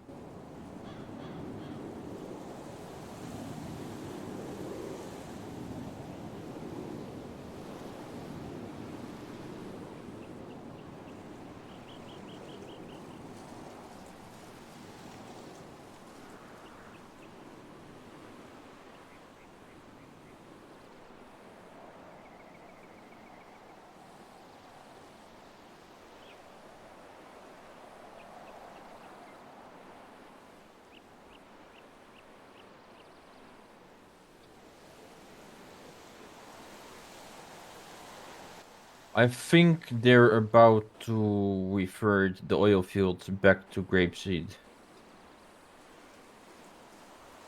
Is that a good thing or a bad thing? I don't know yet. I wish I knew. Hold on, let me call Harold about this.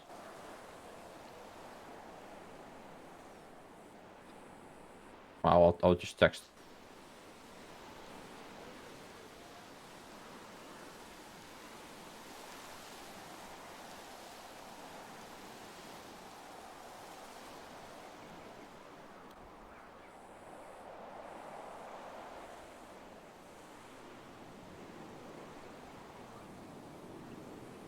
They've been really trying to step up their game, though. They've been doing really good jobs at the oil field. I'm not gonna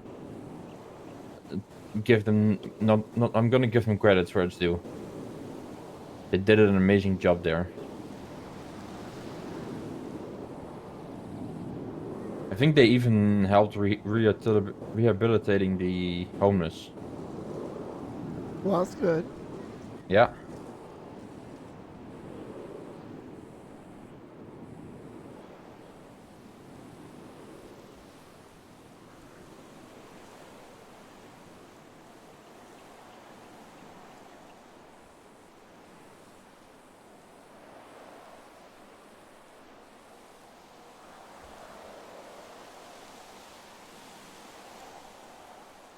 They only disturbed a nest of mountain lions when they moved in there.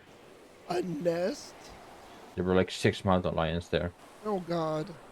Yeah.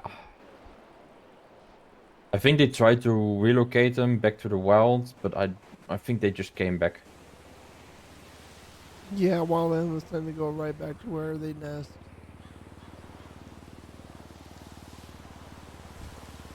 I mean, could you imagine if you got uplifted out of your home, moved to a different location, you would probably go try to find your home again.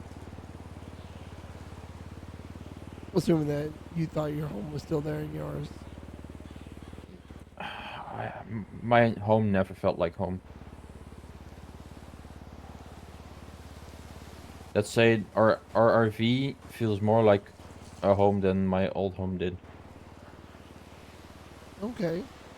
Why did it never feel like home? Because I was forced to do something which I never really wanted to. Okay, what was that? Well, my parents were farmers and they always tried to push me towards being a farmer.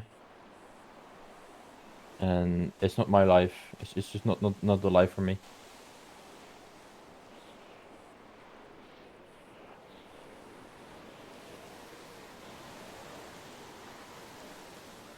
And then they passed when I was still young.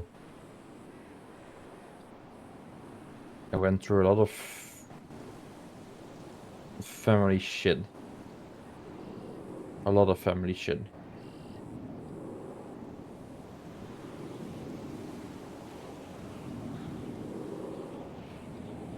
Which I'm actually glad which is over right now, and I found this city and I found you. I'm Actually glad I someone found you who I too. can trust. Still remember the first day we met each other at the DMV. You looking for security work and me just trying to get a CDL. Yep. But I ended up applying for a doctor. I ended up applying to be a police officer and being a dispatcher.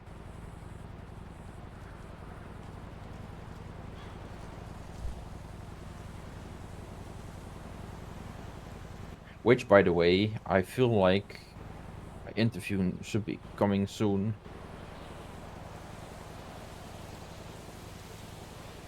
If with all the recent happenings is still in effect.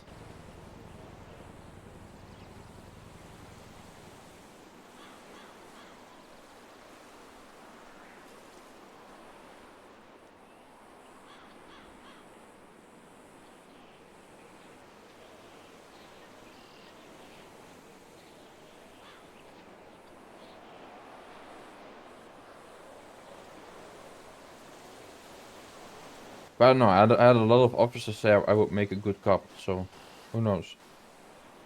Well, that's good. Hopefully some of those officers are also hiring officials.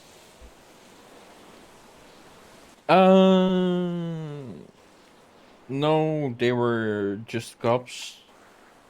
But I had a hiring official say to me he really liked me, so... So, out of curiosity, did they tell you traits that would make you a good cop? I'm sorry? Did they tell you what your traits were that would make you a good cop? Because I can be really respectful and really firm if needed. Okay. And being very helpful with them, like finding out a good solution for that kind of situation.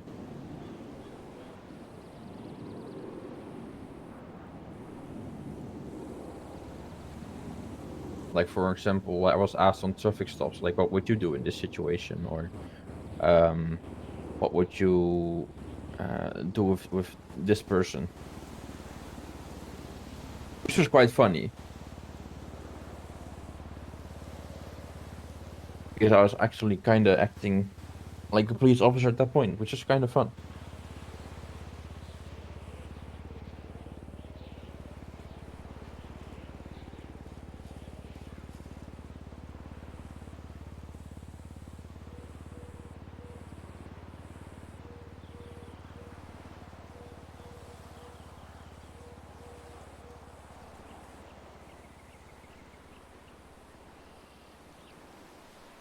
You know, I got a notepad the other day, and I wrote down some stuff what my goals are for life.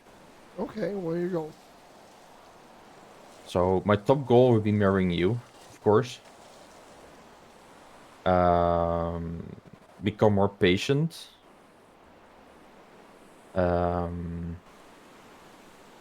Becoming more stable, like not having to struggle that a lot when I'm doing dispatch stuff. Because I feel like the more I get exhausted, the more I'm struggling, which I actually want to limit to where I'm not really struggling that much. Well, I can actually remove,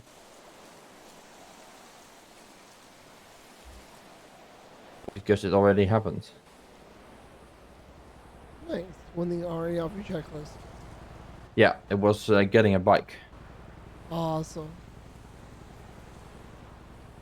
I have growing the burger shot family, which means making a burger shot food truck more popular, helping them out, but which is gonna become harder when I'm gonna actually reach my next life goal. That would be becoming an officer. Because yeah, you know, I will have less time to do the food truck. Then I had like getting you a Dominator, because I know it's something you really want.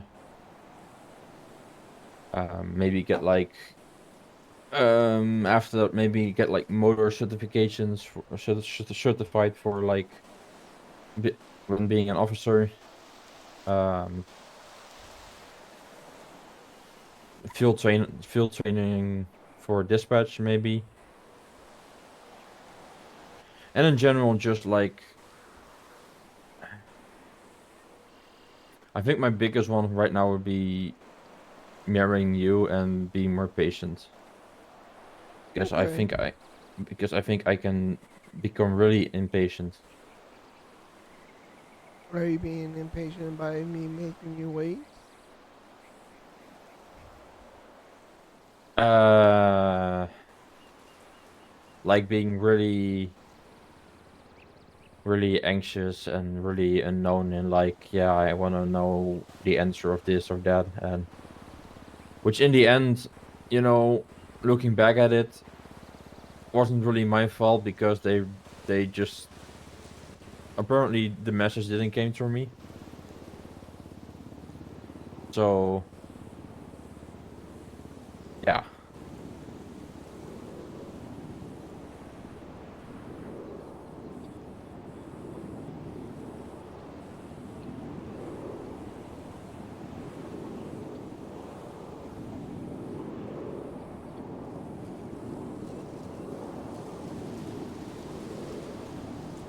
But just in general, becoming more patient wouldn't be a bad thing.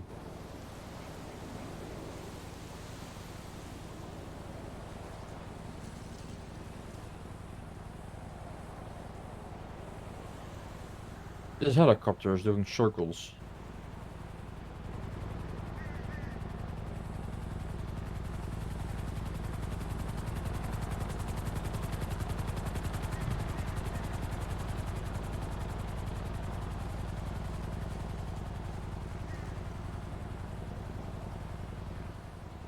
think it's a local helicopter. Yeah, me too.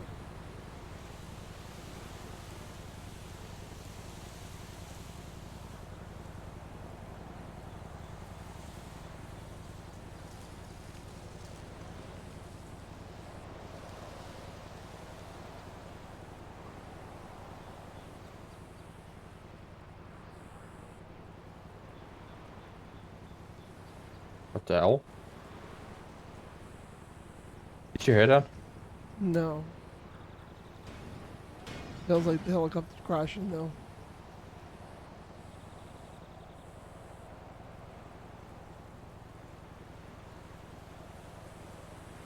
Mine sounds like that, yeah.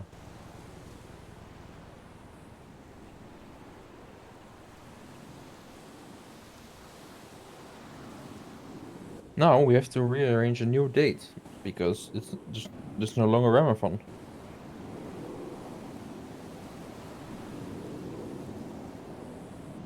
I mean, this counts as well, don't you think? Yes. Just having a nice view of the city, which like isn't really as pretty right now as in nighttime.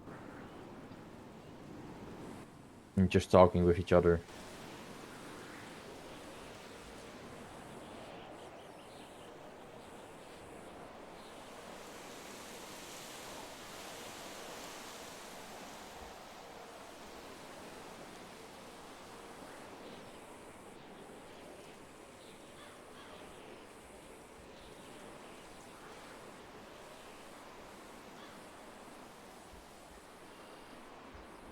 Oh my god, I'm glad I'm off duty. Why would you say that? I just saw Derek Phillips posting a picture of Harold saying, "I want my nose back."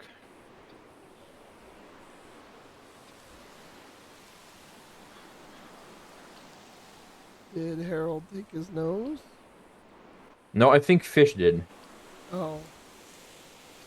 I think Fish has been biting off people's noses off.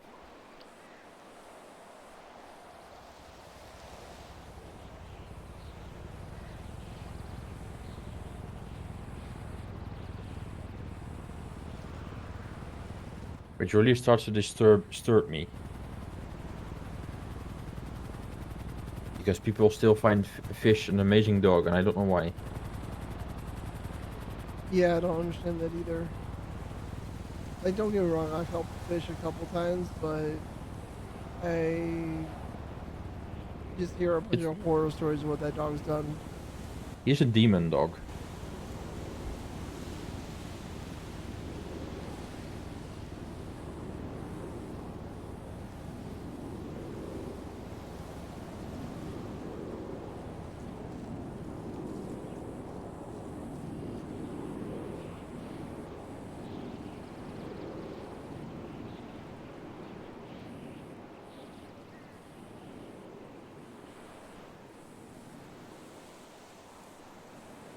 Thank you for that follow.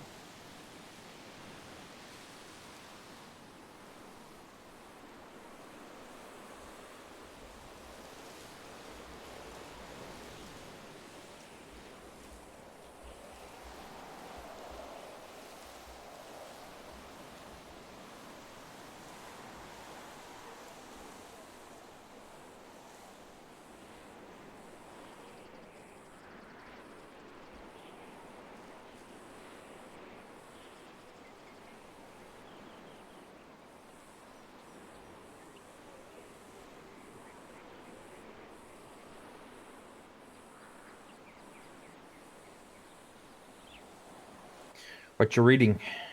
Ivy is asking in the group chat of who wants to learn ASL. ASL? What's that? American Sign Language. Oh, I think Farina. Yes.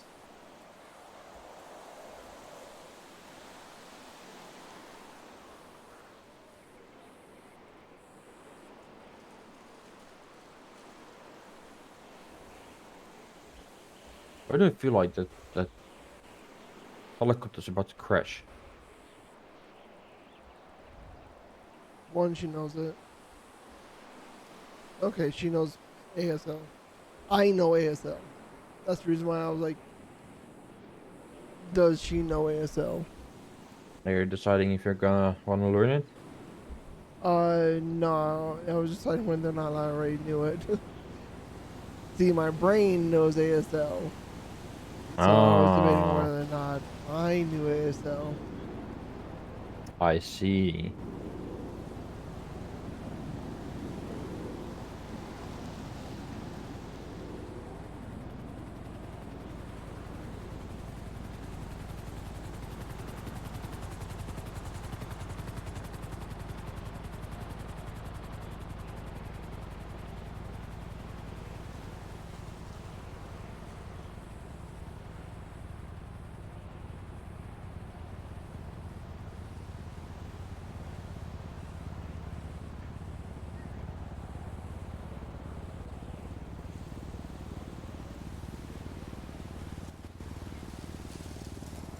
Who's asking for a FTO?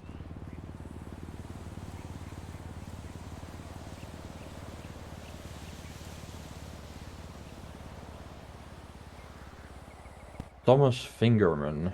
Okay.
Did anything particularly yesterday happened where you were like sweating, squirming in bed I'm thinking it was probably the explosions.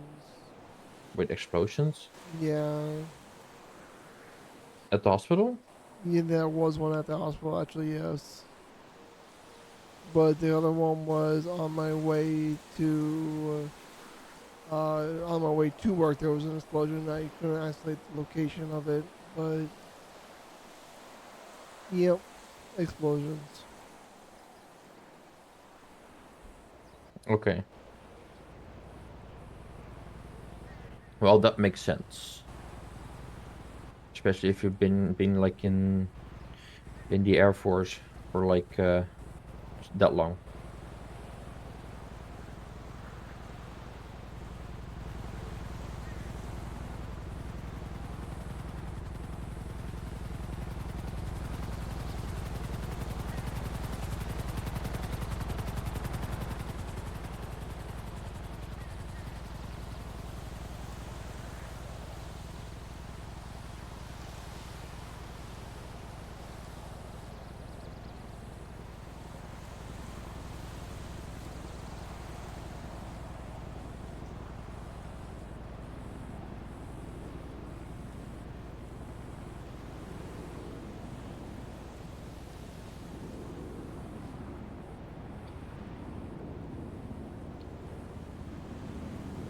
Are you enjoying your day? Yeah. Okay, that's good.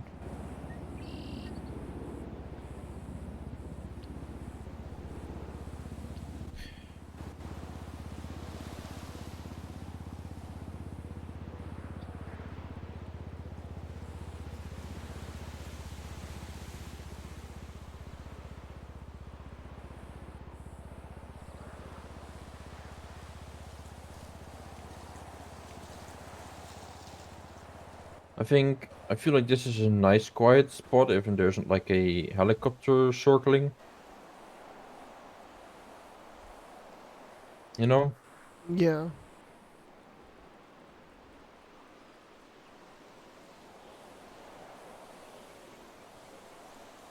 I think we're in a restricted area. Or are we not allowed to go up there? Because that sign is actually... Yeah, I think it's no going up the sign. Okay.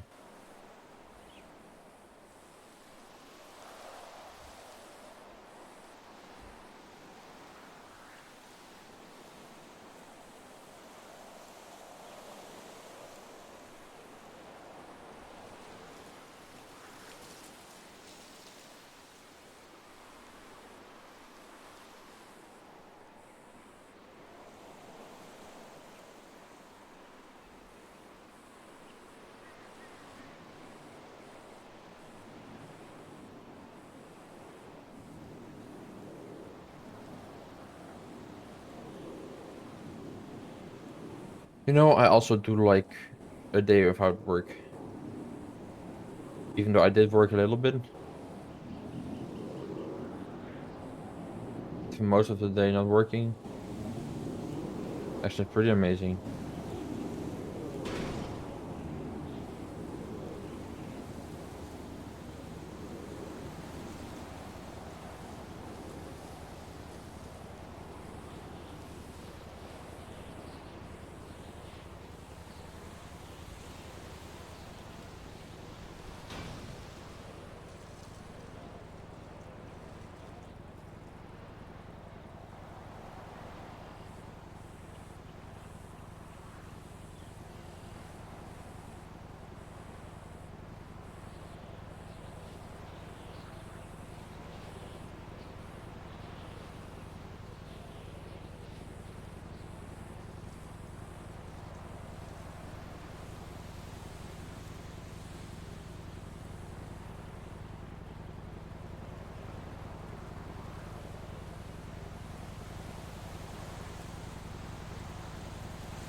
So what would you like to see to be added to the city, if there was anything fun?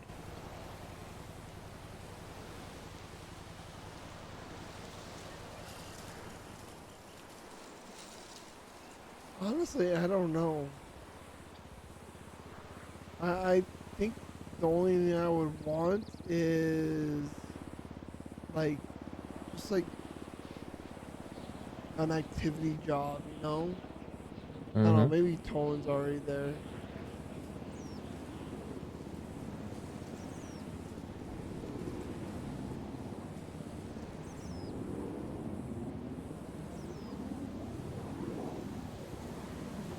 That's something that I used to do in other cities. Like later on when we would go on dates or something like that, we'd go do like a civilian job.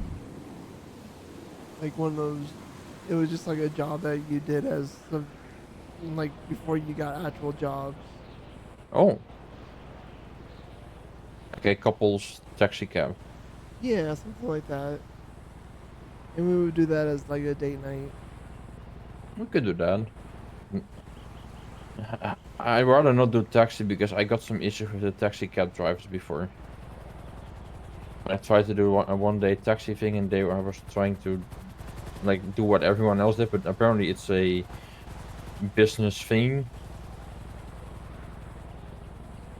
when you want to piss off taxi people.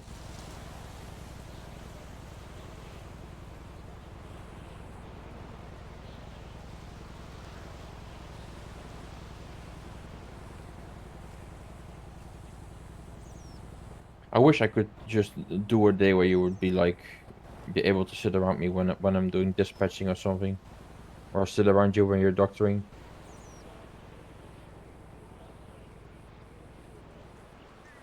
Yeah, unfortunately, when I'm doctoring, there's usually not that much dead time. Nope.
Alright, I'm gonna be in my head just a minute, okay?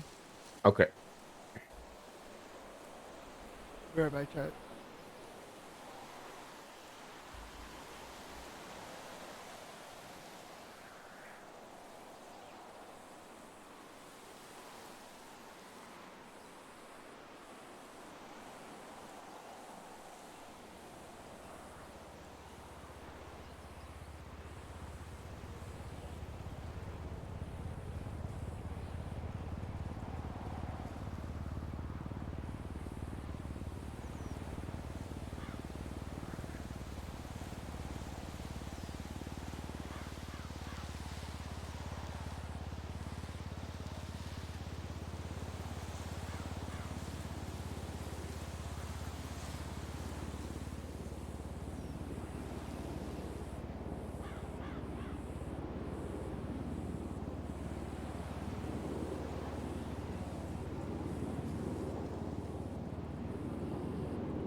Alright, I'm back.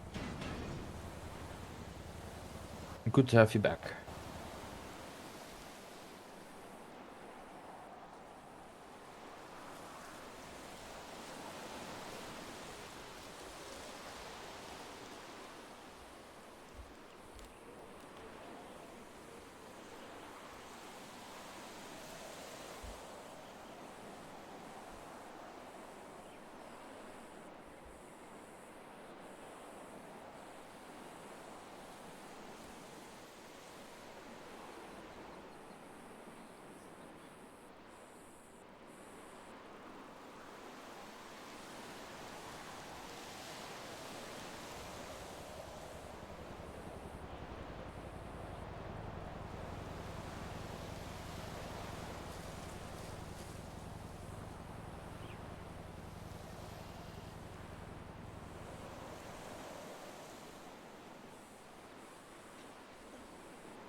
I don't know. I'm thinking what kind of game we could play while we're sitting here. Tic-tac-toe.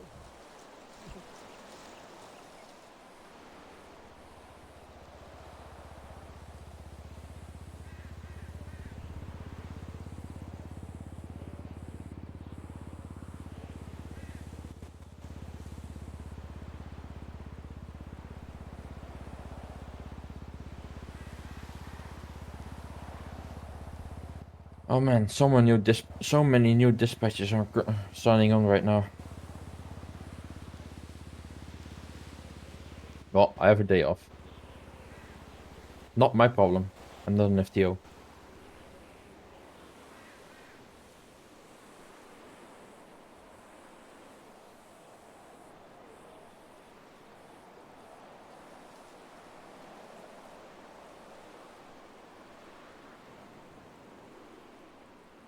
Um,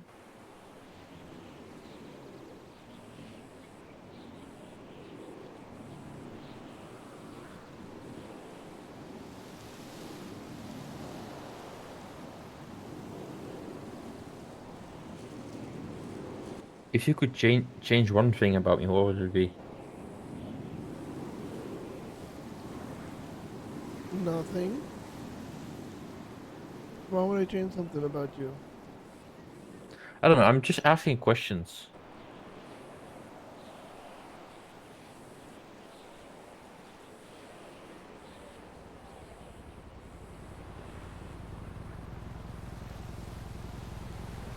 I'm not gonna get mad. It's just like, the time we did like 21 questions but with 50.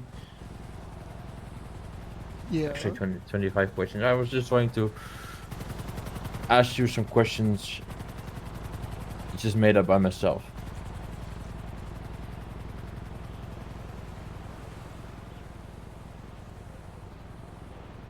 Not something I will get mad about, just some questions.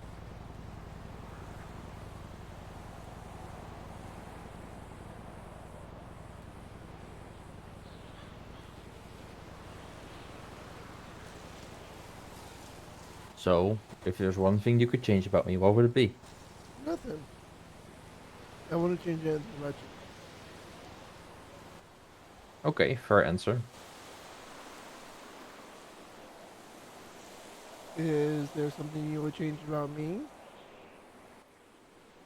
No. No. I've always told you you're perfect the way you are. Maybe I would make you better in bed. But we're Okay, working on that. okay, look. Okay, we really haven't been having very much luck on our timings. You know, it's always been after I received bad news. I did something stupid. I got injured, and now I'm not injured. Well, I do still have a little bit of pain of falling off the roof, but where we dealt with yesterday. But I'm fine.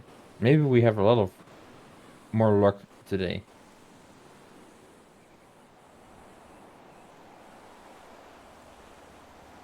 Also, I'm trying to keep up with you, woman.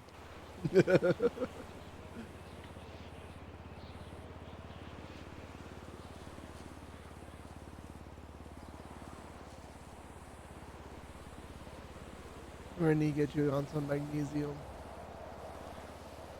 Magnesium. You know,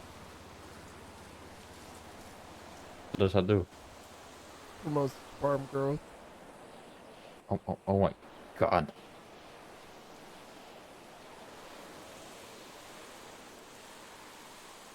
Um,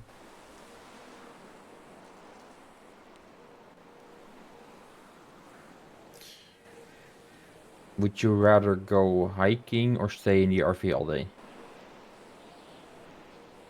Probably go hiking. Yeah, probably go hiking. Fair.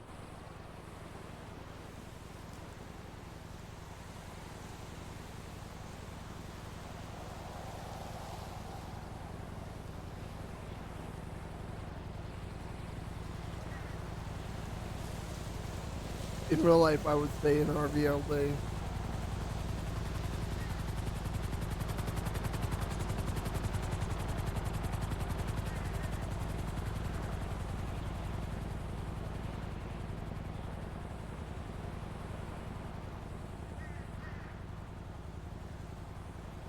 I'm just completely making up random questions. Just saying. You're good, babe.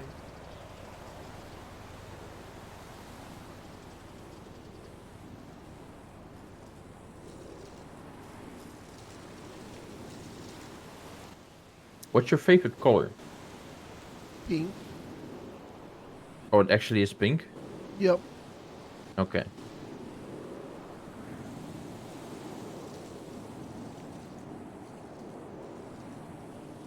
And yours is black, right? Actually, it's blue, Oh. but I like black a lot. Like blue as in I know I have red bike, but like blue as in blue shoes, blue color on a wall, you know. But on your skirts and thighs and stockings, yeah, black, definitely black.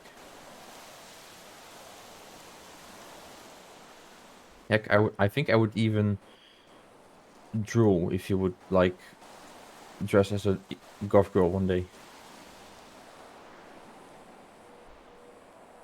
Okay. Not that you have to, because like I said, you're perfect the way you are. But yeah.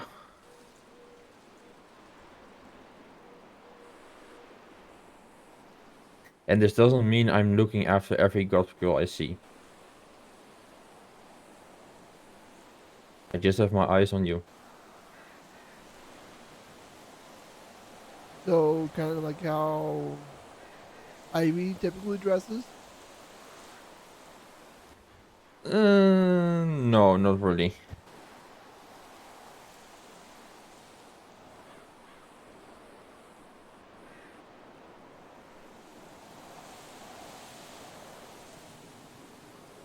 I don't really consider Ivy's um dress code like goth. Because if I mean goth, I mean like black goth.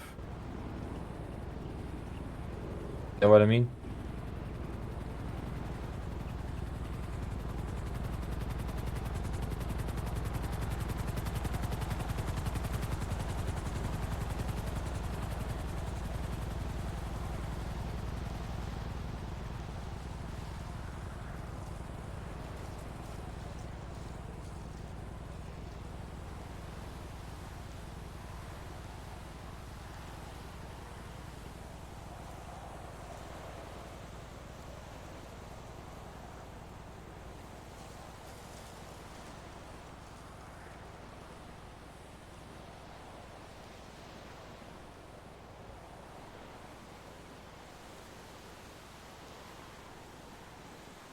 So let's see what else.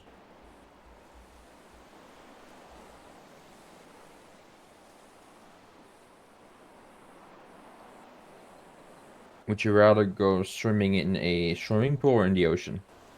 Swimming pool. The ocean kind of freaks me out. You know, I kind of agree on that one.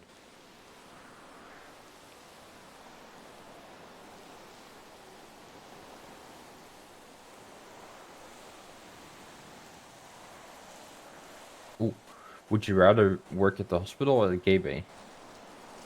And that actually depends on my mood.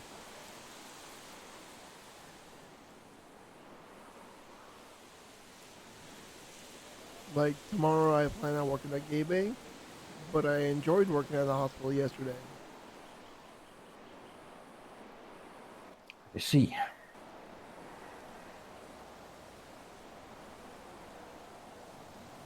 Cats or dogs?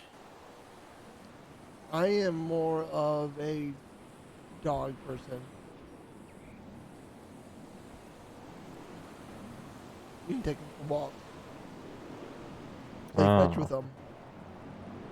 I'm Mostly more of just a petting them. I'm more of a cat person.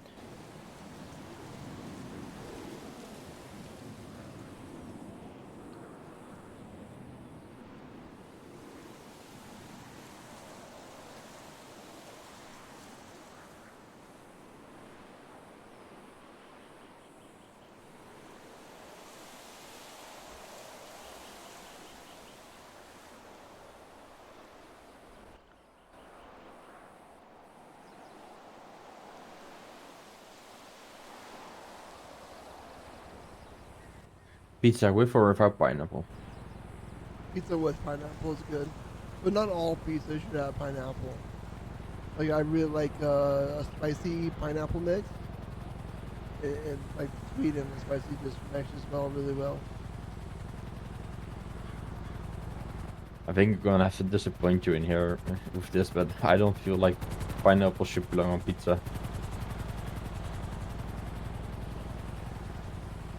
That's fair. Not everyone would like something sweet on their pizza. Like, my ideal pizza is a lot of cheese and a lot of meat. And I know you're a vegetarian, but yeah.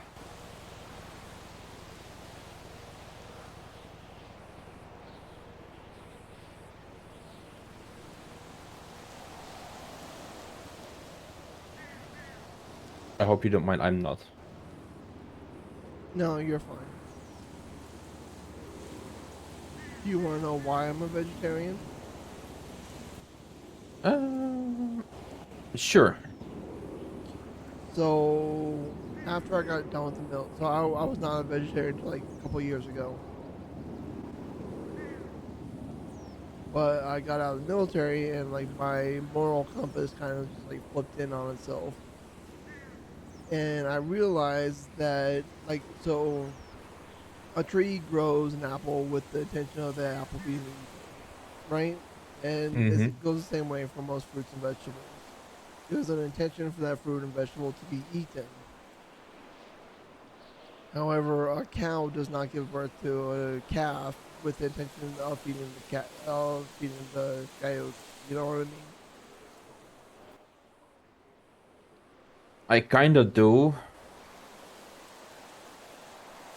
But then again, I'm also like, look, I know I totally agree. It's not pretty how animals are being slaughtered for food. It's not pretty, but you know, it's part of being a human because I actually still believe you need feed. You need meat, and at some point in your life. Well, you need protein. Not exactly meat. I get protein from plants.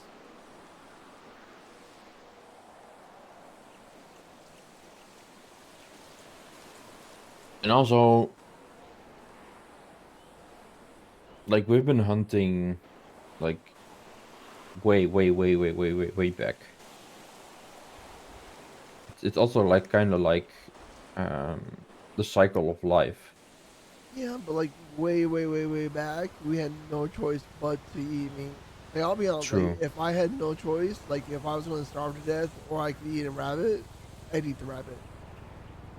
But as long as I have the choice of whether or not to eat meat or vegetables, I will always choose vegetables. I mean, that's fair, but I'm also feeling like, of course, we're now having like a lot of things where the world is overpopulated, and we're requiring way more meat than we used to. But it's also like, like I said, it's circle of life. So you have always have a prey and hunter situation, and that balances things out. Like without, um, for example, without flies, there wouldn't be frogs, and without frogs, there wouldn't be the next circle of life thing. Yeah. it kind of follows each other up. And if you're having like taking away one of those things, you will have an overpopulation of the other thing because it has no natural enemy, which means it can keep on growing until there's like an unbalanced situation. And yeah, I do totally agree. We can be more thoughtful of how we treat our animals, and we can be more thoughtful on how much we consume and how crazy we are going with food recipes which require stuff. But yeah, it's still kind of like a circle of life thing where you need to keep things in balance to make sure it's actually just working correctly.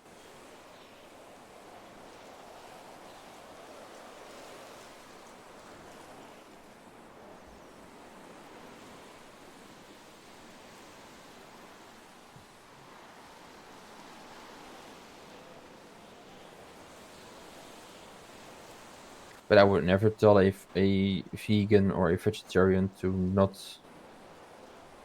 not be a vegetarian or vegan because it's their choice and I respect them for it. Yep, and that's the one. Like some of the things you brought up is the reason why I don't want everyone to be a vegetarian. Just this is my moral compass. Yeah. But there are some people who go into very extremes to express their beliefs. Well, those people can really just don't go to my face. I'm not a violent person, but if you're gonna scream in my face, I'm a murderer because I eat feet. I eat meat. You eat feet? Only yours. No, well, that's a whole different thing.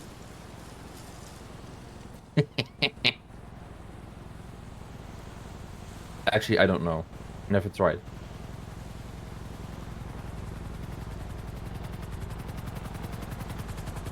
Doesn't really look appealing.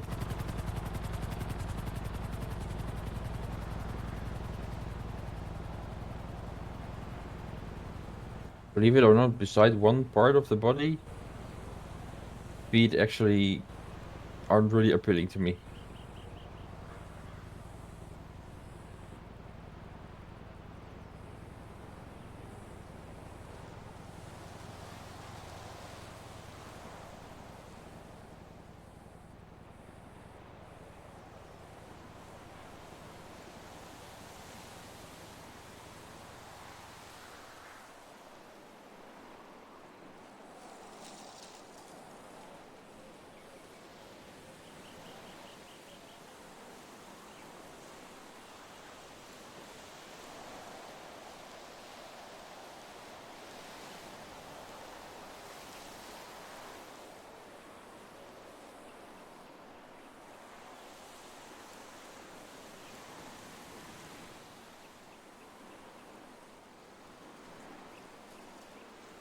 Interesting.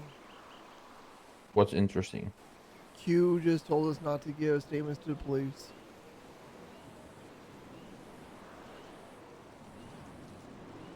To not give your statements to the police? Yep. About what? I'll read off the text. I hate that it's gone to this point. But if our statements in the police reports are being public for criminals to see, if it's converted to a bench trial, I urge you all to not give statements to the police for the foreseeable future. Wait, that should not be possible. Statements should be only be shown towards a lawyer.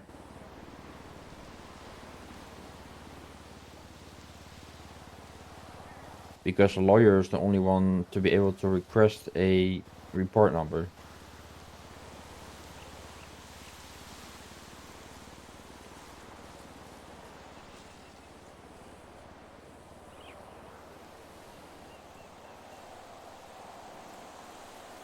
To continue on what she said, but as it stands right now, unless something changes, it is not safe or beneficial to give a witness statement.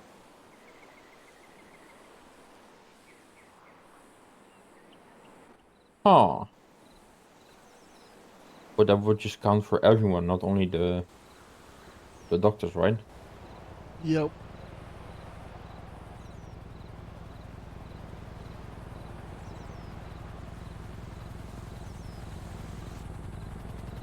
Because I'm pretty sure you're only allowed to see like only a lawyer is allowed to see a report.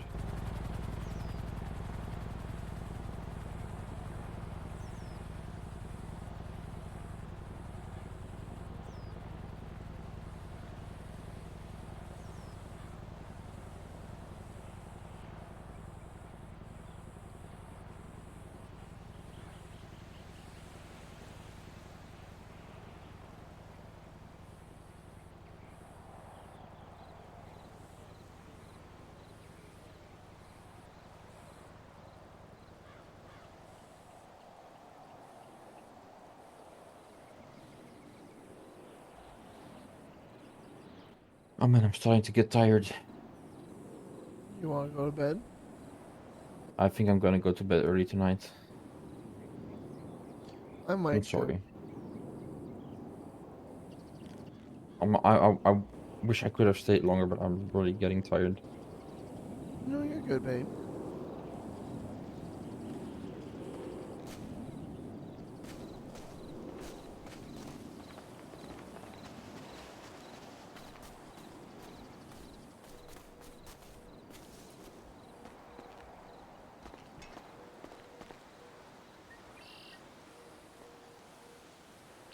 You know, it's your free day, and normally I just want to be more around you then. You're good, honey. I understand it's getting late for you. And you got work in the morning. Yep. Wanna know something fun? What's fun? I'm gonna be alone at my nightmares tomorrow. Interesting. All alone. So, like, you're gonna be the only person in the office? From my department, yes. Interesting. Hopefully you don't get overworked. It's a Friday. It's normally fine.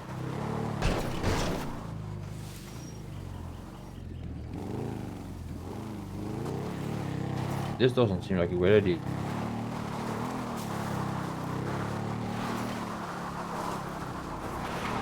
Normally Fridays are really quiet.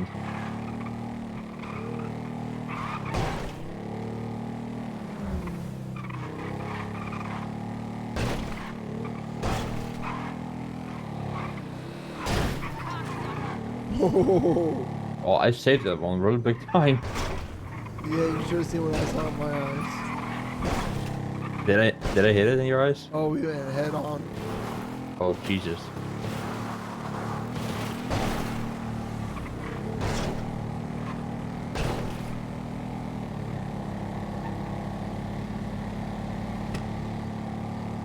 In my eyes, I just missed.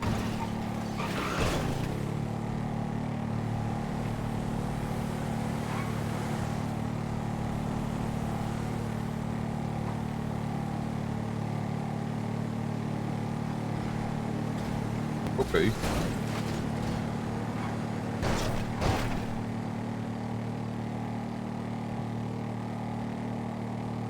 Did you have fun today? Yeah, I did. So did I. It was good to have not like focus my whole day on work.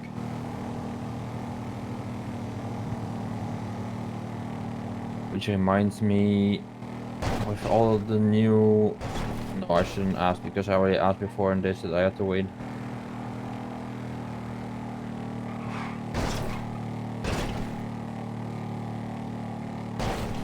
But I feel bad because I want to have people shadow me, but then again I also want to learn people how to do their job at dispatching. Yeah.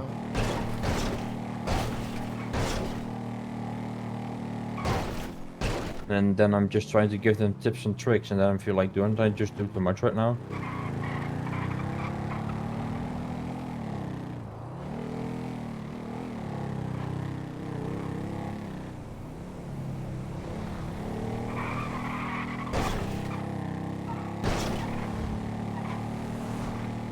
Now with the oil field being sheriff and they having the white cars, every white car I see looks like an oil-filled sheriff's car.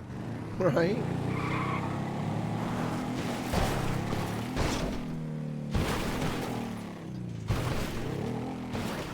Oh, I like that one. I like those jumps.